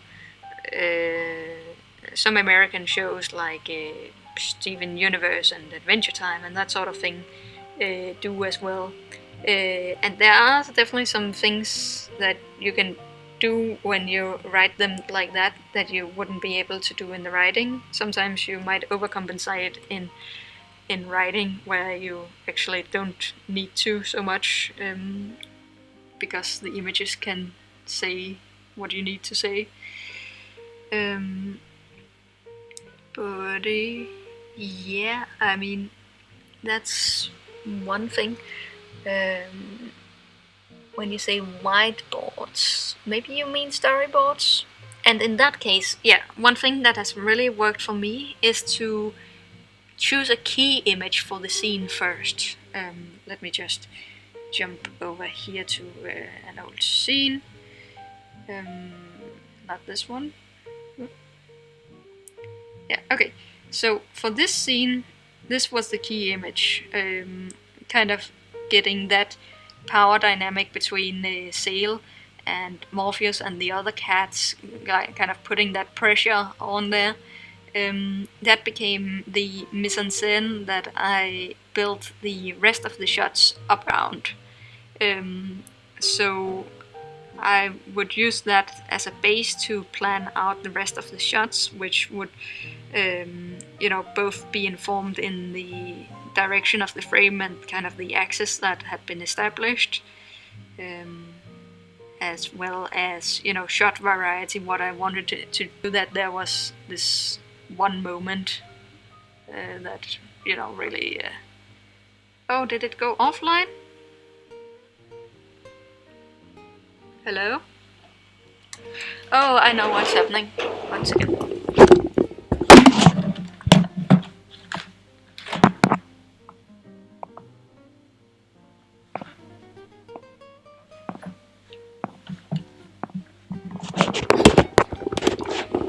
Hello, hello. Testing. Am I back? Yeah, so... Yeah, I think I'm back. Sorry. Yes. I don't know where it cut out from what I was saying, but yeah, the problem was just that right now with my temporary setup, I get my internet from my phone, and my phone was running out of power, so I lost internet for a bit. Yes, good, awesome. Yeah, but what I wanted to say was just that yeah, I started from a key image, and I would kind of build these key images out from each scene, from the initial script that I'd made, and then I would polish the scenes and change them kind of depending on what I figured out with the writing from there, and really try to cut down how many shots were necessary, and yeah, when I would like to get those expressions and close-ups, and when I could do without, when I could make an image that told the story without doing a close-up, because that's something that I really had a tendency to do a lot and rely a lot on when I didn't like it. I mean, it can be overused, and then it doesn't have the same impact when it needs to have. Hey, okay. Did I miss any other questions? Let's see. The Flip says, what was the hardest and most annoying part of animating the 3rd episode? And will there be seals? No seals in this 3rd episode. Spoilers. That much I can at least say. But, what's been the hardest part? I mean, there's still so much of episode 3 left. I think the part that I am... Ooh, spoilers. No, the shot is not there right now. Okay. No, I can't show. I'm wondering what was the hardest part. So now I'm just skipping a little bit around.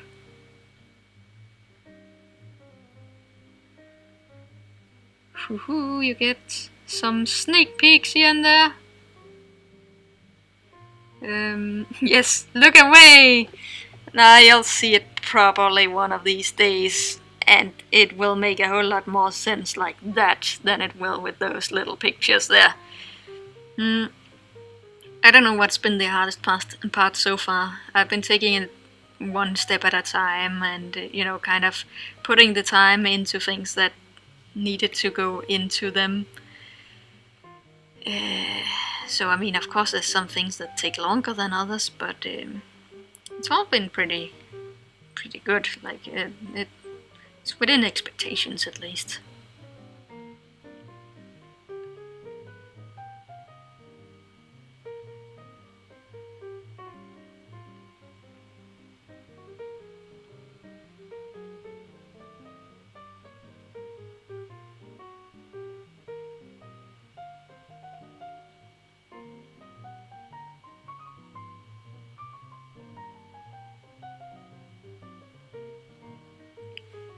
I should have put these on separate frames, or like for different layers. Do I want to cut them out now?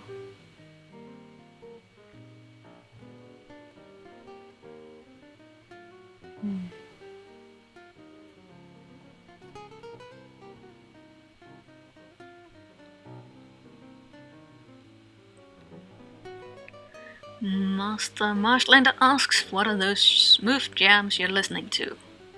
So I am listening to some Ghibli jazz cafe music. Actually, I'm at a different video right now. I think I'll go back to the one I was at before. I like that one better.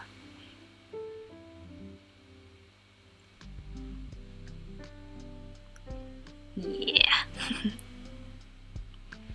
Nicola likes anime, so do I. Got any favorites this season?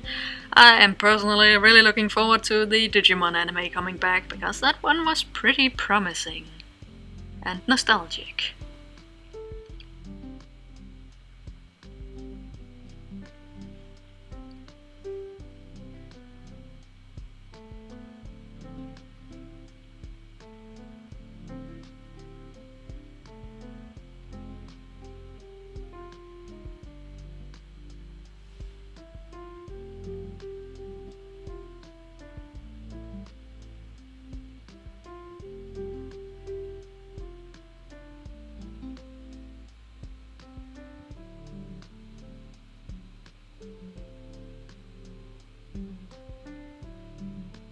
Gracie says, I don't really have an art start at all yet. I wonder if it's style. But it's really cool watching people create artistic pieces. Thank you. I think it's really cool to watch people create artistic pieces as well. It's very inspiring always. Do you like porn movies? That's the spin-off studio from Studio Ghibli, right?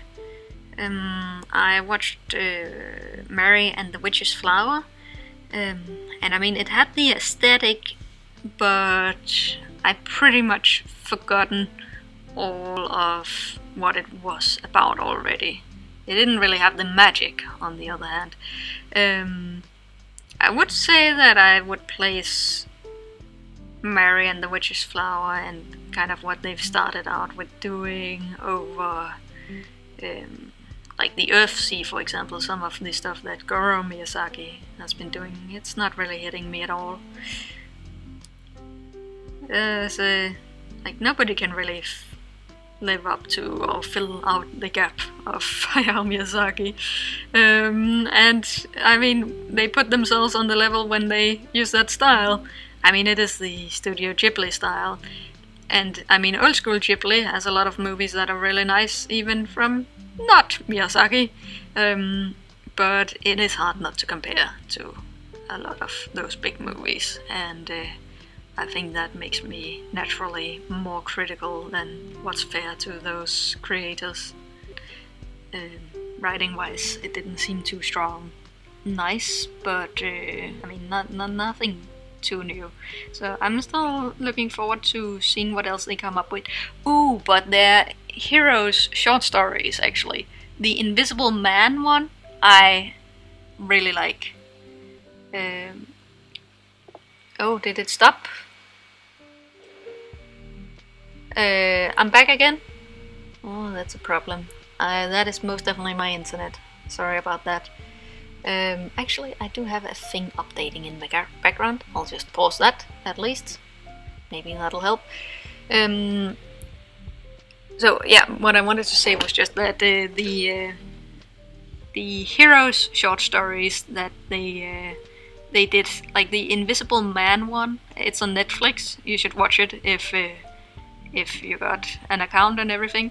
That one is really beautiful. And there they really went outside the style and experimented. I mean, they did that in general with all the short movies they did there. And I think that's really where they shine. I think that shows a lot of potential. I hope what I said came through. Seems to be back.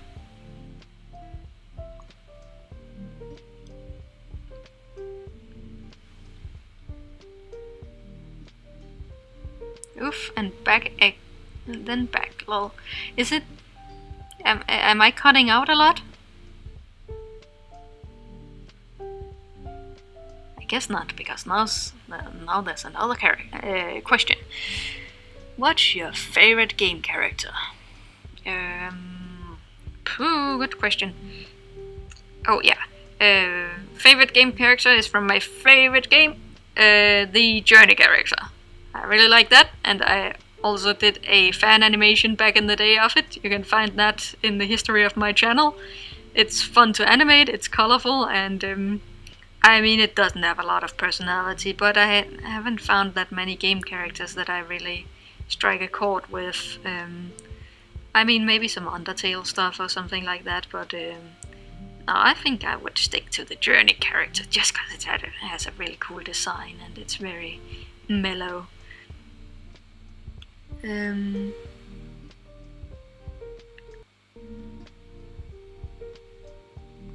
Let's see. I've never played it and it's my favorite game. Yes, it's beautiful.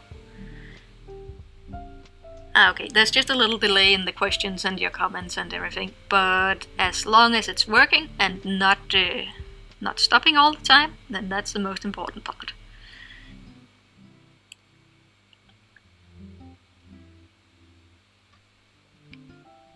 Flip says mine is Sans, lol. I mean, that's definitely my favorite character from Undertale as well. I mean, he's a cool guy. That, Megalovania theme and everything. And just how difficult he is to beat as a surprise boss battle. There's so much cool stuff about that. And the fourth wall breaking. I love myself some fourth wall breaking.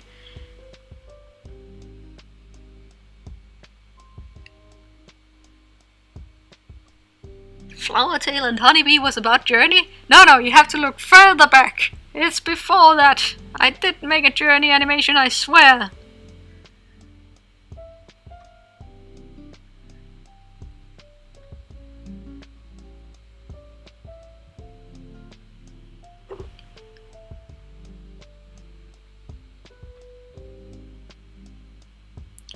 Alright, good. Yeah, it was syncing my files from the Google Drive. So now that's not being done in the background. Hopefully that helps.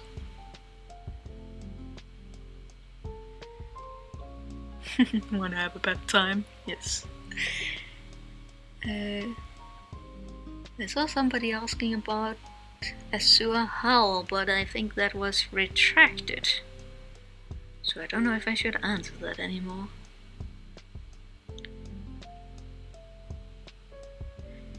Did you know there's a new upcoming 2D animated movie called Kuwati? It looks really gorgeous. The trailer is on kuwati.com. I mean, there's a lot of upcoming animated movies. I am just gonna look at some pictures. Looks like there's not a lot of pictures out. But it does look very colorful. Maybe I'll check out the trailer afterwards. Thanks for the tip. Do you know Azure Howl? It's a series on YouTube. Yeah, I think I mean, I went on a whole watching spree when I started doing Tales of Sail. There was a lot of similar series that were recommended to me from there, and I think Azure was one of them, but I don't think I watched too many episodes, or maybe too many weren't out back then or something. I think it's not my particular taste, but it seems like they've gotten pretty far. I think there's a good bunch of episodes, so that's pretty cool. I'm going to head out. Good luck with the stream. Thank you, Everkin. Thanks for stopping by.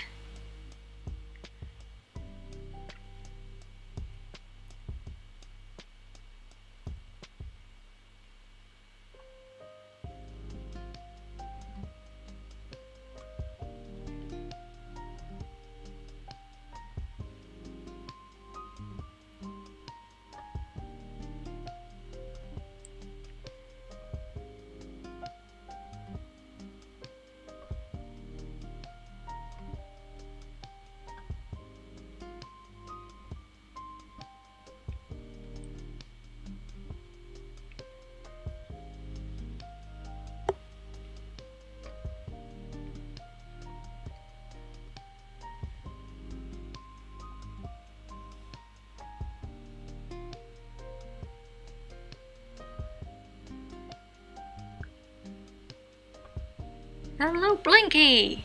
Yes, I've been streaming for more than an hour! Look, and it's working! Sound and everything!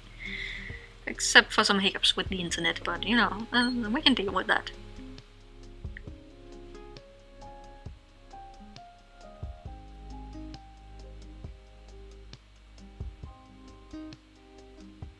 Hello, Wolfie! Got some new people coming in, huh? Master Marshlander is asking, how large is your team for Sail now? I've been watching for a good few years, but now I've been in and out of date, so it's hard to keep track. Well, most of the time the team is just me. But right now there's 2 or maybe 3 other people doing a couple of cleanup shots. And I've had a really nice period where Mirror Hill, one of my former classmates, has been doing some nice animation, like this little bit, for example, for the project. Let's see. And everything lags a lot in stream, but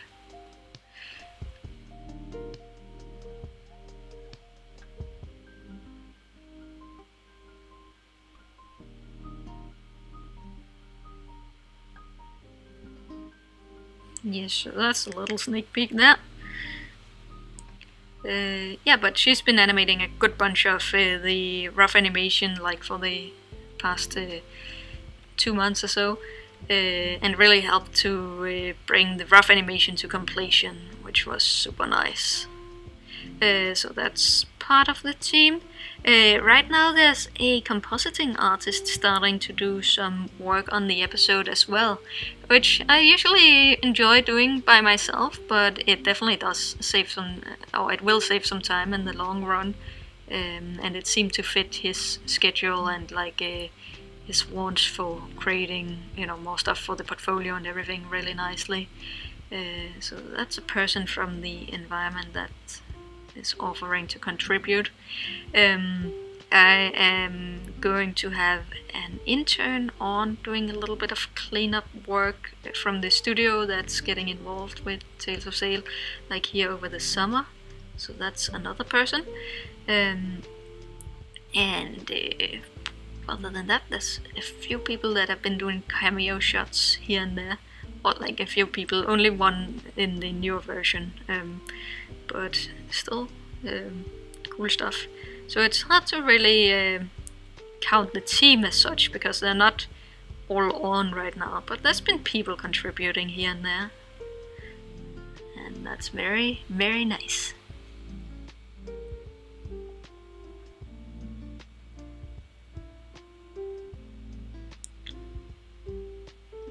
Do you have a Steam account? Yes, I do. I do play a few games once in a while, even though, I mean, the options are more limited on a Mac computer. I mostly play games on my Switch these days. I'm one of the people that have been playing a good bunch of Animal Crossing. It's helped during the more stressful times. I mean, I do play my bits of Pokemon and, you know, some of the more big titles. But I have a hard time keeping up with a game for too long at a time. Oh, you just got hacked a few days ago. I hope they didn't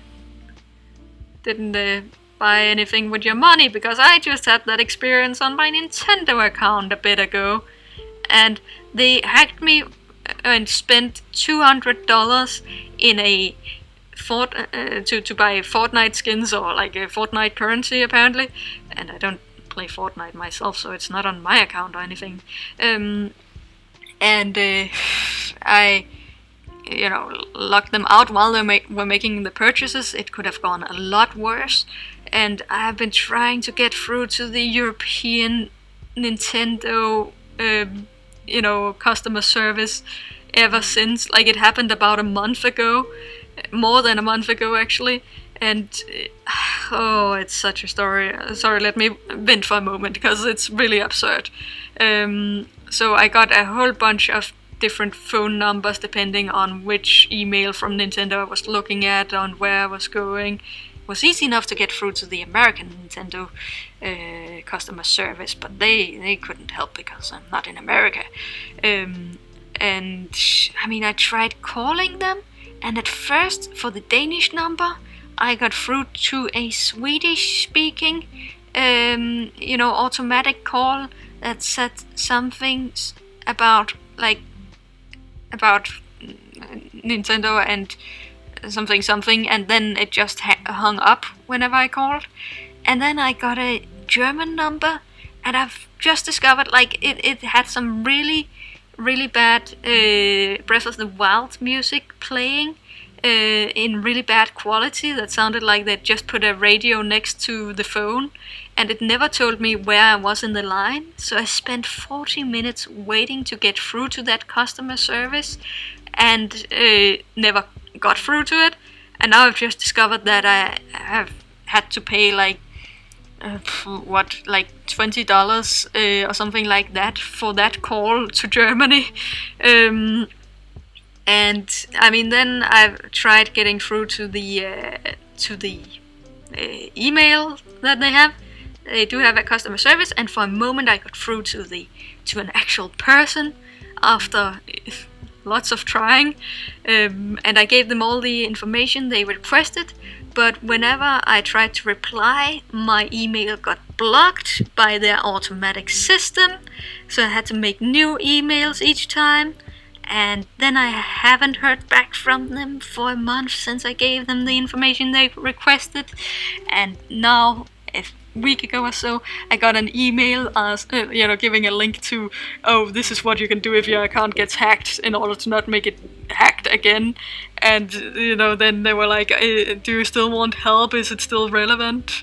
And I just want them to compensate a little bit, because, I mean, it's a lot of money to me, and it does seem like it's been a breach in their system. It's really annoying. Sorry, so that was just my vent about Nintendo customer service.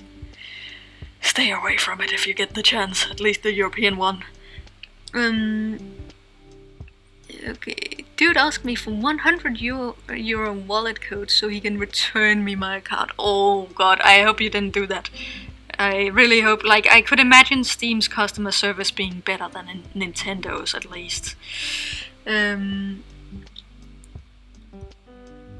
Giovanni says, that's horrible. The worst I've had was $30 from my CSGO skins and Rocket League in items disappearing, but that was no near $200 spent on Fortnite.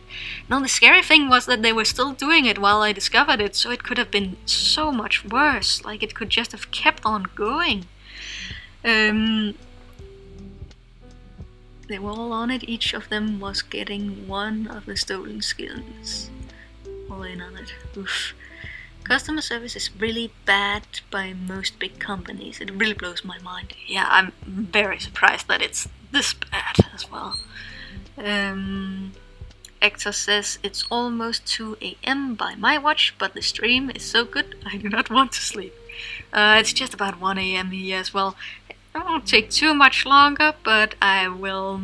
I mean, I'm having a cozy time as well, and don't I got any plans for tomorrow anyways, so I can take a little bit of that time to do this. I play CSGO usually, but I have some cheap 4-cent skins. Got my account back, so it's... Ah, good, you got your account back. Let's see, I think I missed a question. Master Marshalander asked, you have a studio collaborating with you? How exciting! Yup, I got the first steps of what is needed to make a TV series. Producer and studio. I don't know how much of that I should talk about though, so I mean, I'll stay enigmatic about it. What I want is just not for people to get their hopes up, because there's still, I mean, so many things can change during this whole process, and nothing's a guarantee, especially in this business. We don't even have a budget for anything right now. So yeah, we see. But it's cool and exciting, and I get to work in a lot more ways to get experience with directing and all that sort of stuff, and for that I'm really, really happy, and just to get to work on this idea more.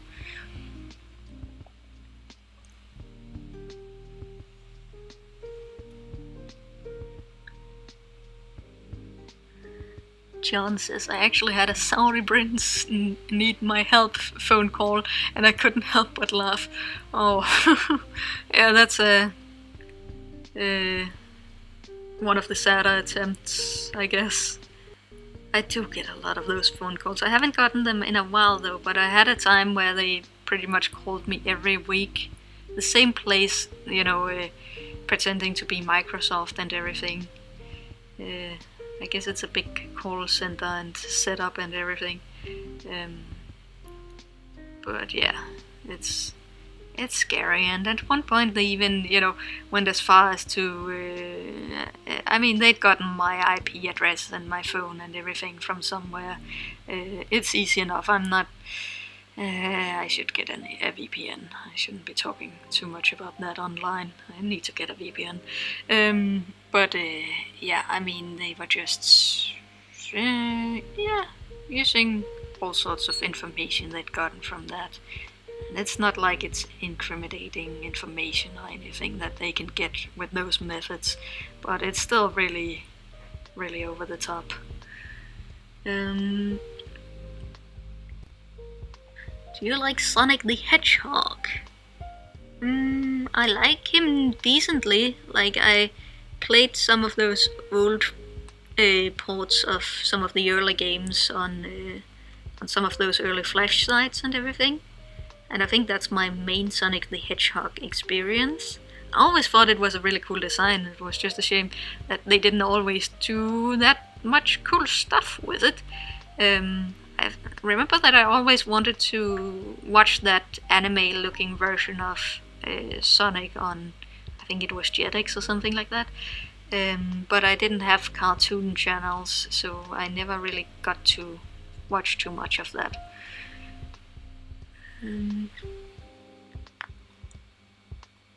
Let's see. Giovanni says, I don't know how it is on Nintendo, but Steam has a lot of issues with scamming, and it's easy to fall victim to phishing scams. I've had several friends that had their account compromised. Yeah, okay. I can't remember if Steam does double authentication, like authentication on the phone or something like that. But that really seems like there's so many of those websites or like services that are really compromised, so if there is that option, I would definitely like to set that up. I don't have too much valuable stuff on my Steam account though. I just don't want people to spend my money on stuff.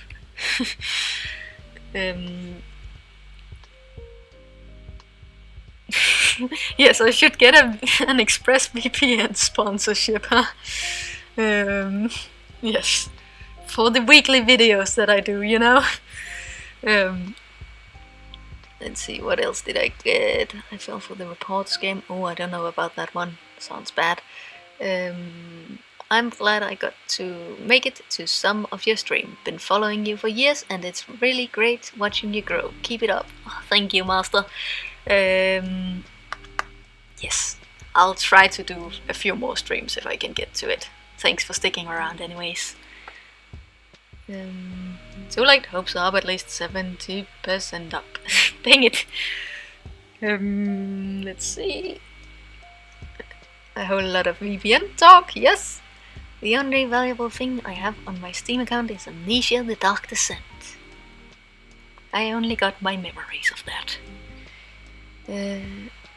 You never got to watch cartoons, so you made them yourself. That's genius. Yep, that's the way I go. I was very infatuated with cartoons and I didn't get to see enough of them.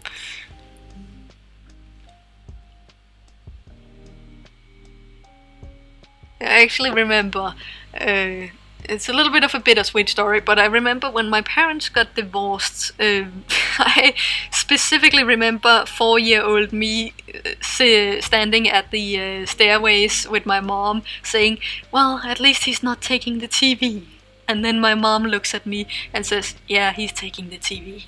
And then I remember just going like, no! Like Darth Vader from Star Wars and everything. Apparently that meant a lot to me as a kid.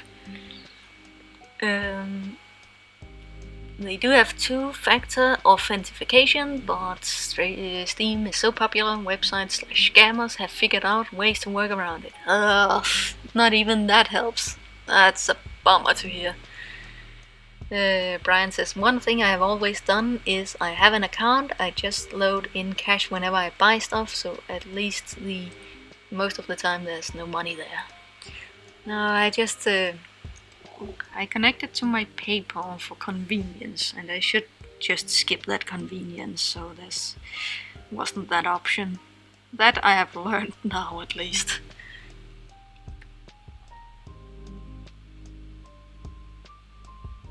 Yeah, all of that, but in Danish. I took the liberty to do some translation work.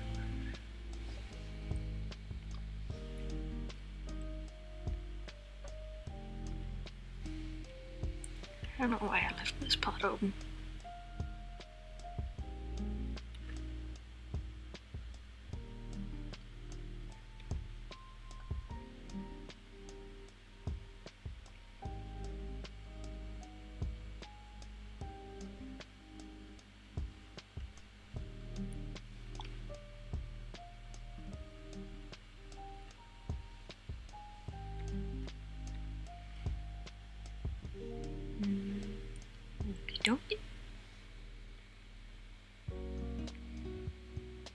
That's not too bad for the water.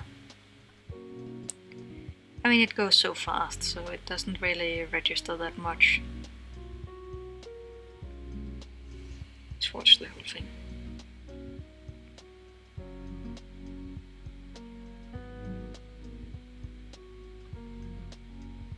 I think that's cool.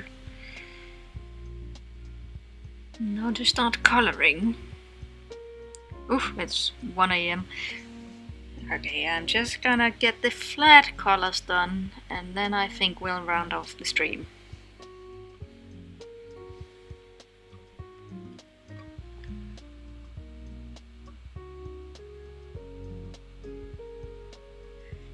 Yeah, I thought PayPal was a more safe way as well. But no. And oh, don't get me started on their customer support, because they are... You can't call them right now because they're all out of office because of Corona, which is fair enough. But then they just sent me the automated message that, oh, well, we can't see that this was an illegal purchase, so we closed the case. And there's no way to rebuke it, and no way to answer it or talk to a human being. So I had real fun with that case, and I still haven't gotten my $200 back. Yeah. Fingers crossed it'll happen one day. Maybe somebody at Nintendo will answer me at some point.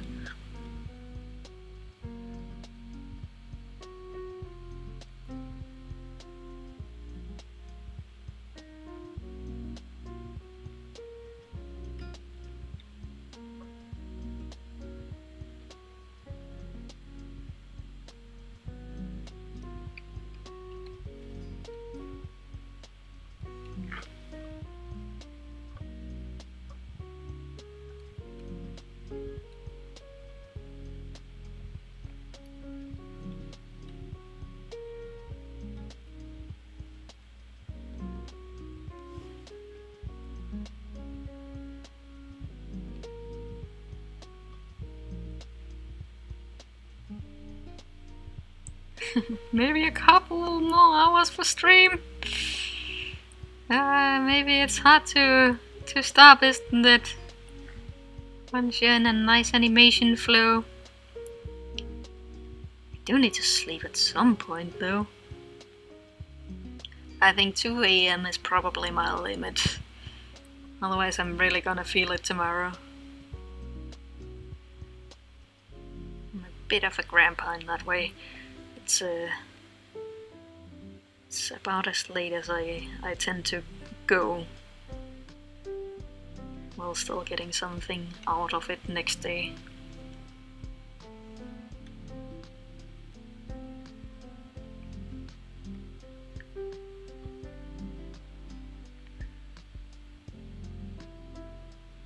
I haven't played TF2, so I'm not sure how to comment too much on that.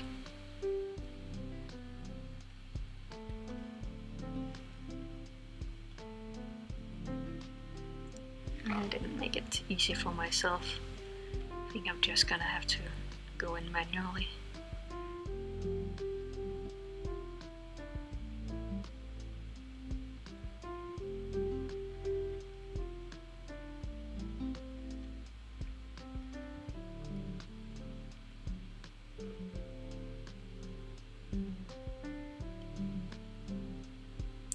Oh, so it costs a lot of money. Okay, now I understand. Yes, that would be pretty devastating.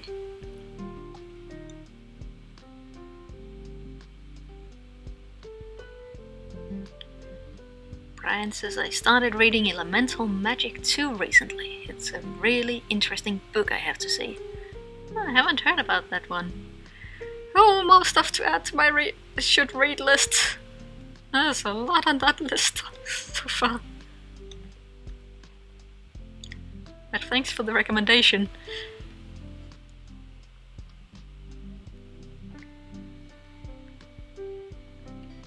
Thank you, Nicola. I love my story too, that's why I do it. Oh, yeah. I really appreciate that. Alright, later John, thank you for stopping by. Thanks for keeping up for so long. I will probably not be able to keep going for too much longer, but I do really want to finish what I've started here. Oh, hello Quilby, we still have newcomers coming in. Maybe from the other side of the globe? I would hope so. Otherwise you're a real nightbird. Which there's nothing wrong with either. I mean, I myself am sitting here 1 AM and talking out in the quietness. No, actually I'm not talking in the quietness, I'm talking to the chill Ghibli music, which is very nice and cozy.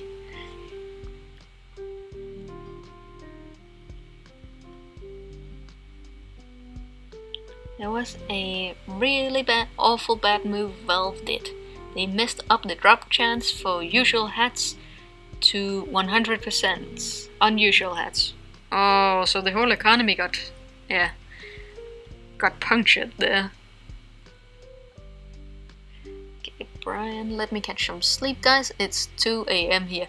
I enjoyed the stream. Have fun, guys. Oh yes, absolutely. Go get some sleep and everything. Thank you very much for joining. Yeah, it seems like we're, around the same time zones.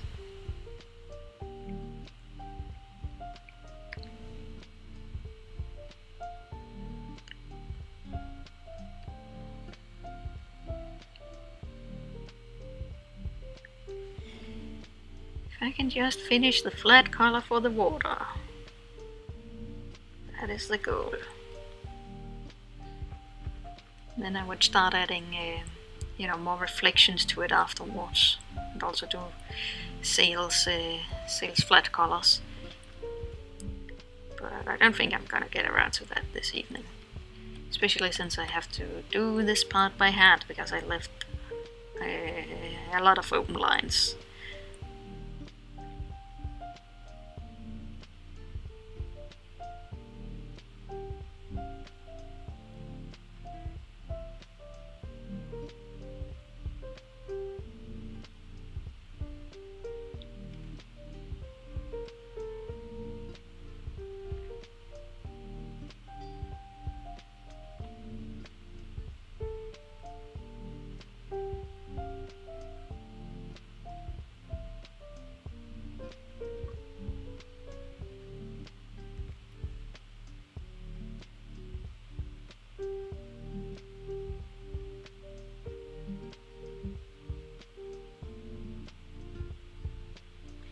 Interestingly, from Moscow, only I am sitting on stream here. Ooh, from Moscow, I'm really liking how spread out the everybody is, like in terms of where the viewership is coming from. That's really fun.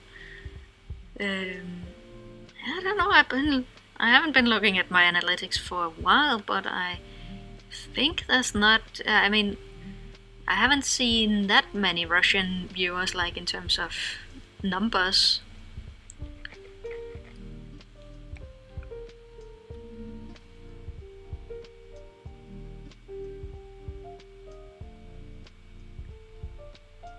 It is the charm of the internet, isn't it? It's pretty darn cool.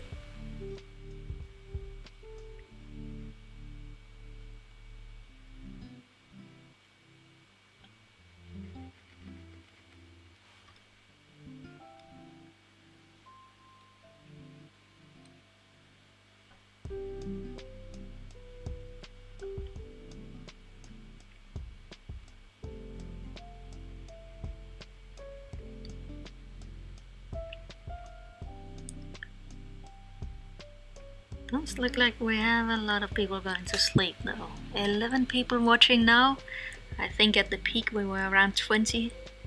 I think we are in the, like a lot of us are in the time zones where this is pretty late at night.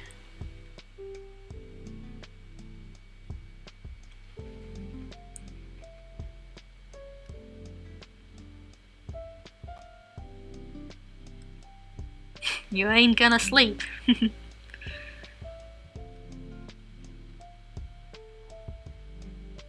Sail crosses all boundaries. Yep, he's the sort of fox that would do that. I definitely think so.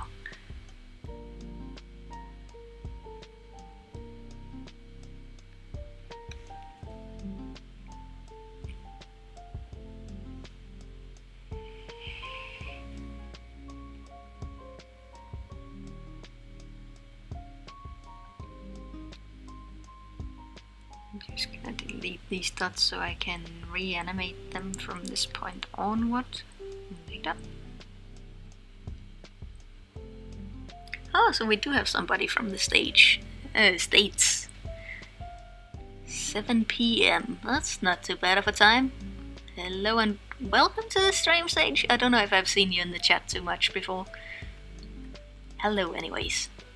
Oh, and hello from California for Orange Stew. Yeah, okay, we do have some spread around the time zones.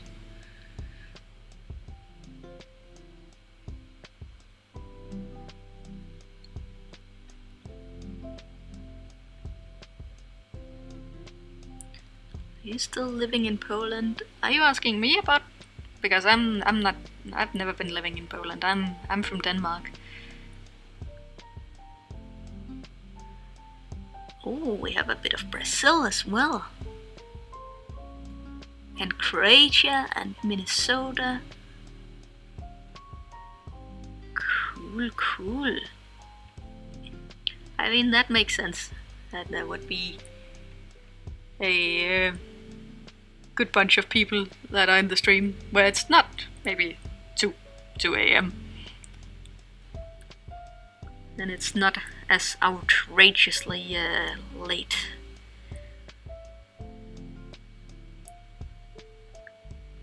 Yep, Quilby, you and I are in the same time zone in that regard.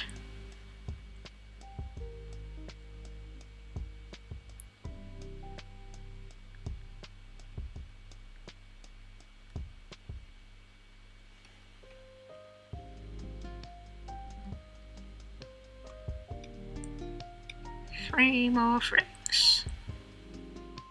Can do this.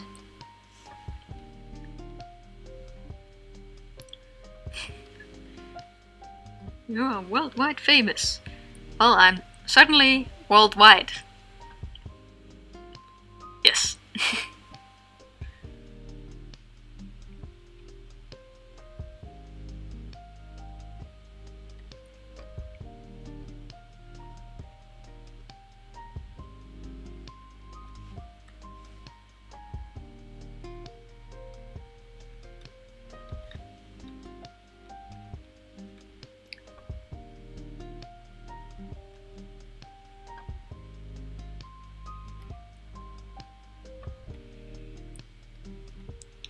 Oh, by the way, yeah, I guess I'll just make a public service announcement and everything. Those of you who are mainly here from YouTube and everything, I do post a lot of progress work on Twitter and Instagram. And I mean, those that feel more committed are welcome to join me on Patreon as well, where I give a little bit more behind the scenes information. But what I really wanted to say is that we also have a Discord. There's a link in the chat description. So anybody that wants to join the little cozy community we've got over there, yeah, very welcome to join in. It's not a busy chat or anything, but we have some nice conversations here and there.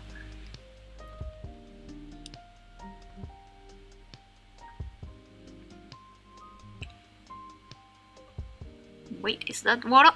Yep, it's gonna look a lot more like water when I do the reflections in it.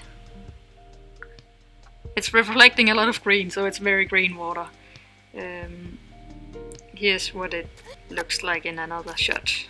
Let's just see if I can play it without too much lag.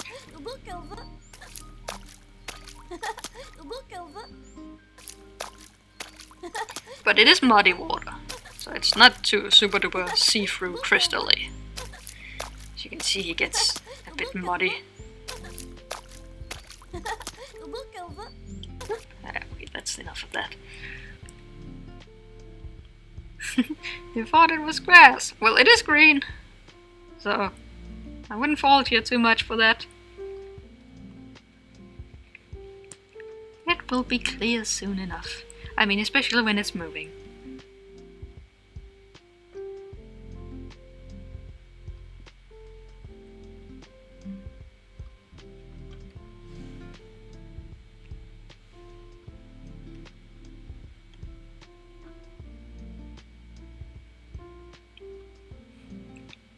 He is cute, isn't he, Hector? It's a very cute fox. I like animating him and bringing him to life. Brings a smile to my face. Oh, we melted some hearts. That's good. Got more of that to come.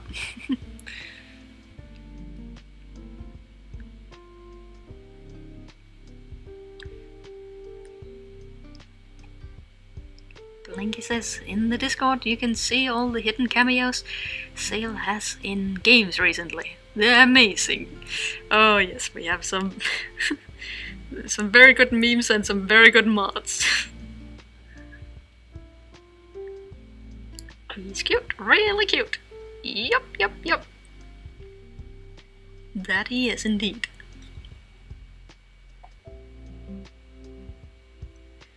He was just such a good boy, and I want to give him head pats. Oh, I love him. I would like to give him head pads as well. One day I will have a stuffed animal with sail or something like that. I can finally pat his head.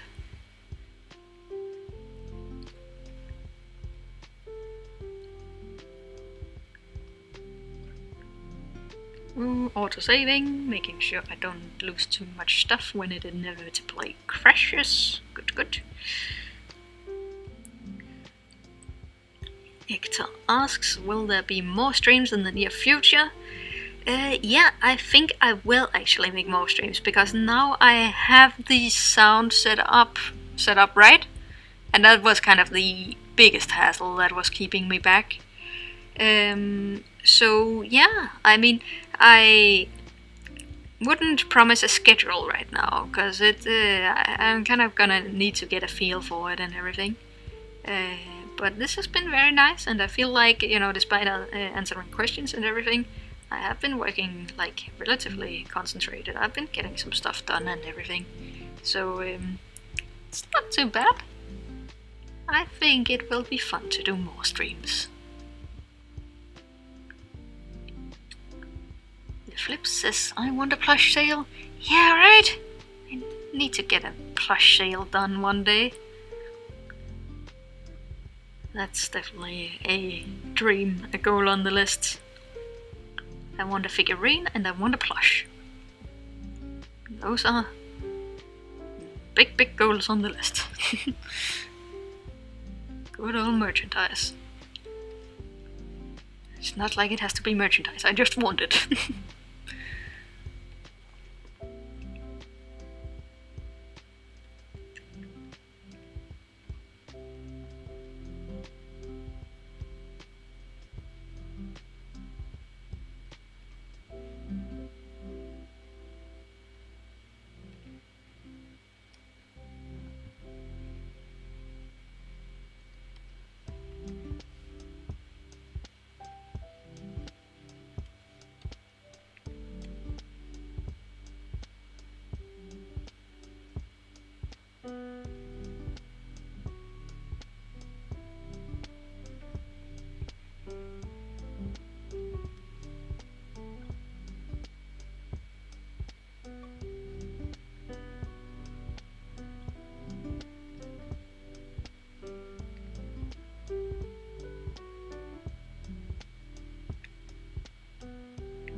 We need to work together to get the plush sail goal accomplished. Everyone share Tales of Sail episode 3 with as many people as you can once it drops. Yep, it's gonna be a while, but that will be one of the milestones.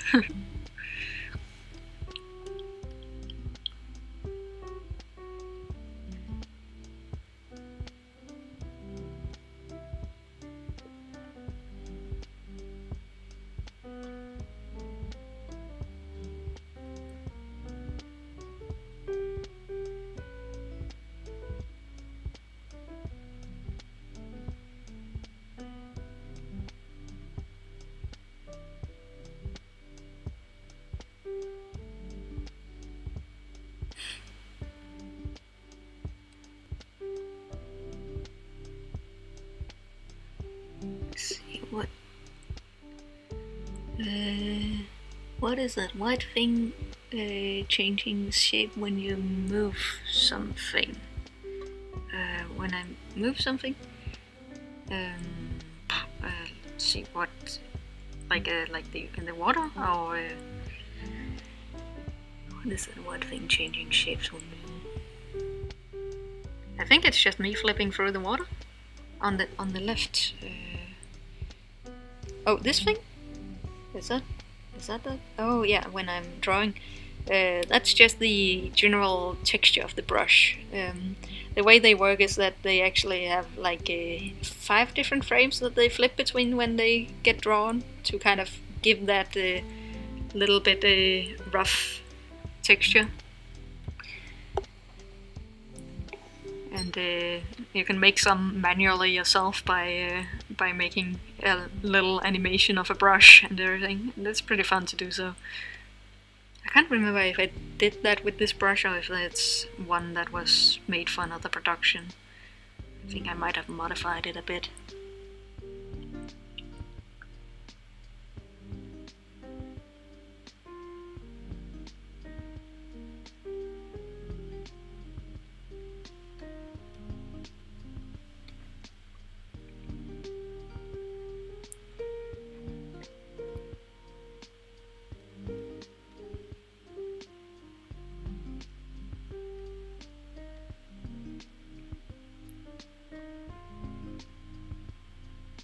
Autosave, another 5 minutes have passed. Ooh, 2 AM is coming closer. Need to finish the last 2 frames.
Getting still under lockdown? If so, what have you been doing aside from animating to pass the time? No ignorance, it's hard to keep up with other countries' corona policies and everything. Denmark is slowly starting to open up a bit more, but my usual workspace where I work on this project is at the Open Workshop, which is inside of the Animation Workshop, which is still completely locked down because those kinds of educations are still under that lockdown, and they will be until August. And that's where I have my strong computer that I have through the Open Workshop and everything. So I miss that a bit. But other than that, I'm working from the residency in my little 1-room, not even apartment, in my little 1-room together with my birds. And what I've been doing, I've been keeping busy with the project. There's been a lot of meetings to be had. So I haven't been able to travel even if I could. But I've also just been very bored. I miss walking the dogs, honestly. I miss going to cafes. Now they've started opening up a little bit more. But just going out to get a little bit of a change of pace. I did get a old used car recently, and I have been driving that a bit around to the countryside and to the forest to explore those parts of Viborg and Jutland that I wouldn't normally be able to get to otherwise. So that's one thing I've done to pass the time. But yeah, otherwise I just have taken the opportunity to get deeper into the project and focus up a little bit. As I just come back from France when the lockdown started. The lockdown started while I was in France. But yeah, I did get my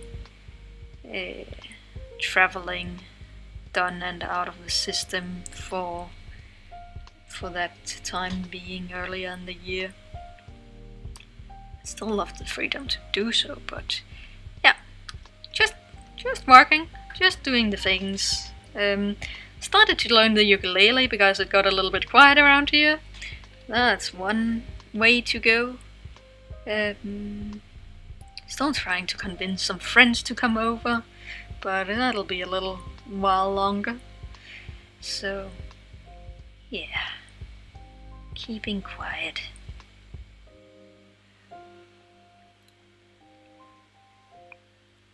It's gonna be real nice when stuff opens up again. I think what I miss most is, oh yeah, going to the swimming pool, because that's basically where I get most of my exercise. It's hard for me to run and do that sort of public stuff, because I got asthma and it becomes very audible when I'm running, and I get too many comments from bypasses and everything. Feel a little bit too conscious about that. And this place that I'm living at right now, I don't feel like has too much room for exercise anyways, and it would also disturb the birds. So yeah, I'm totally out of shape and I need to move a bit more again. But this swimming pool is first opening in August as well. So just staying around, staying patient. Will the stream end at 2 AM? Yeah, I don't think I can keep going much longer than to 2 AM. I'm just doing these last couple of frames and then the stream will be done for today.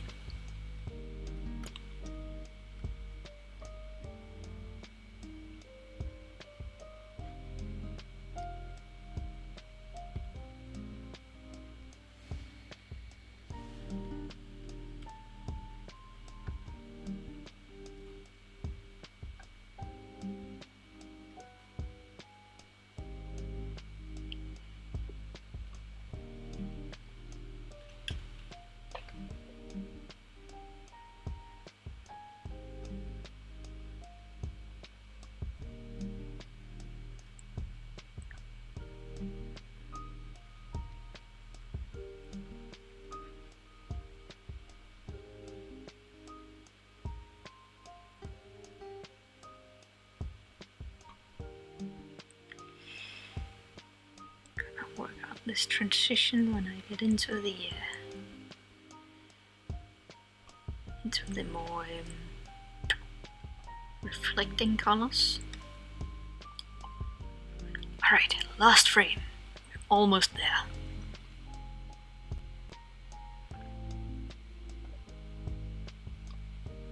For the night, yes.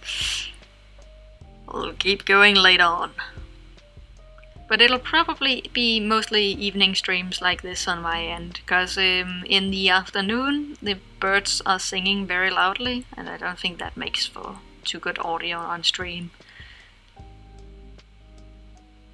Maybe a little earlier than what I did this time around, like it took some time to get set up and everything.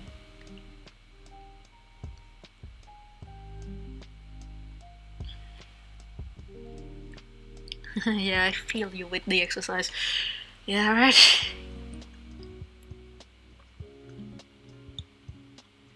I mean, it's easy to take for granted when you're younger. You got the PE in school and, you know, kind of naturally move around and everything.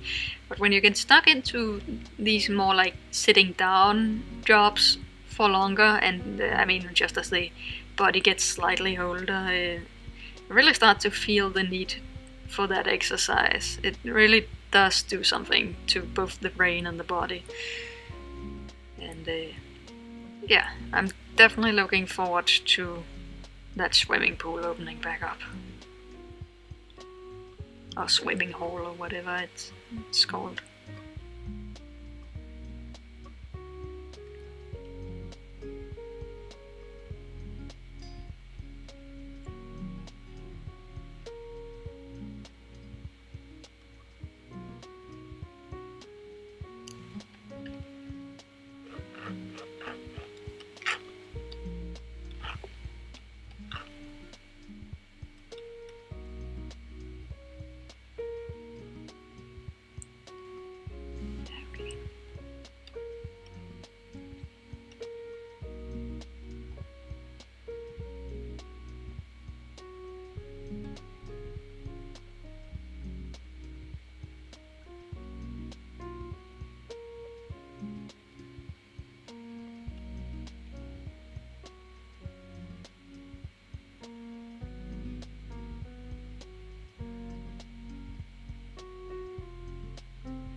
think about it, I could probably have done this in a much more efficient way.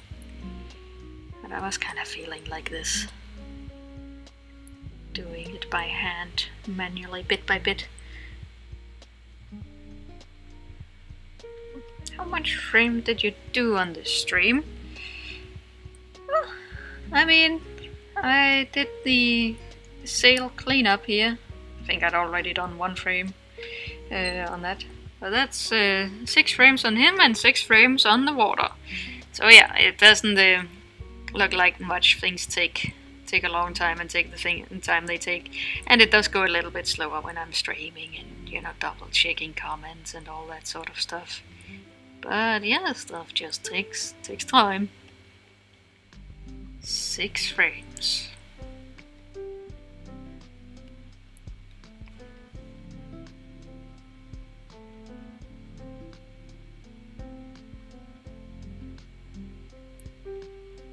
"86 likes for the stream. Yeah, I'm happy. It seems like people came by and enjoyed themselves enough, at least. It's been cozy.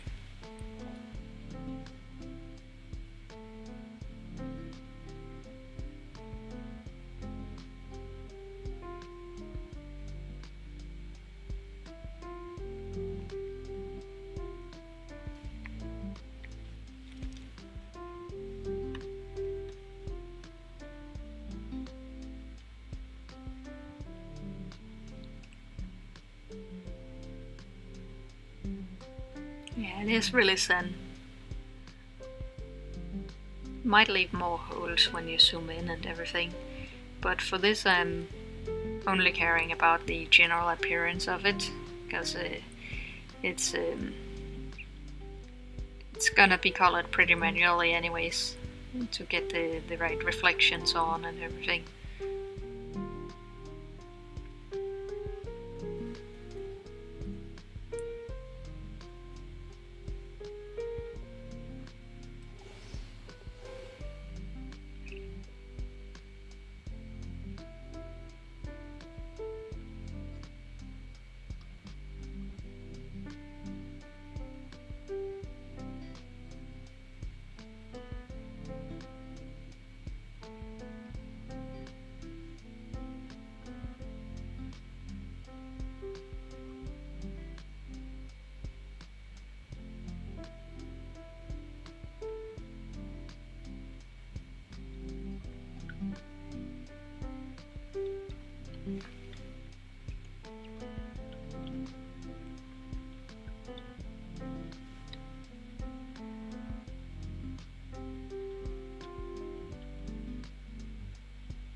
I'm gonna brush this out a little bit more later.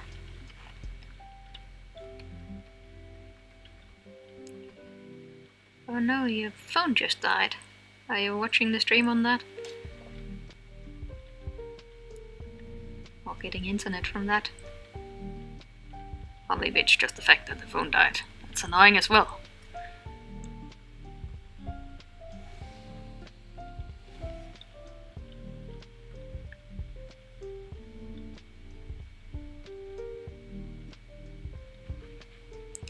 Yet one of those.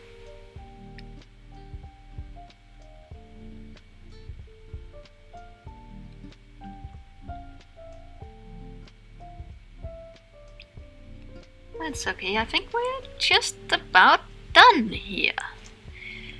And we made it before 2 AM.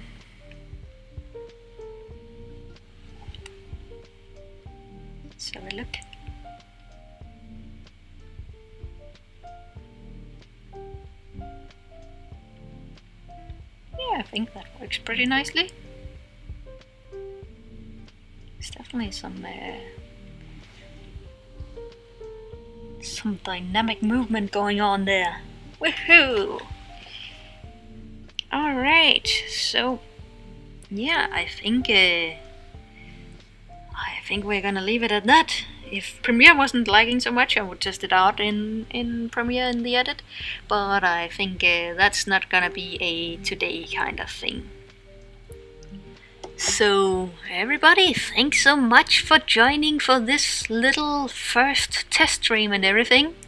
I think it went pretty cozy, and it was really nice to get your inputs and questions and all that sort of stuff. So I think we'll be doing this again before too long. In the meanwhile, I have all those social medias that I mentioned. You're very welcome to check those out in the description, because you can keep a little bit more up to date with what I'm doing over there. But yeah, let's cross our fingers that I get around to another YouTube stream before long. I really hope that this time will be the charm, since I'm working from home anyways. Yes, have a super good night, evening, morning, afternoon, whatever applies to wherever you are. And yeah, hope to see you soon. I'm gonna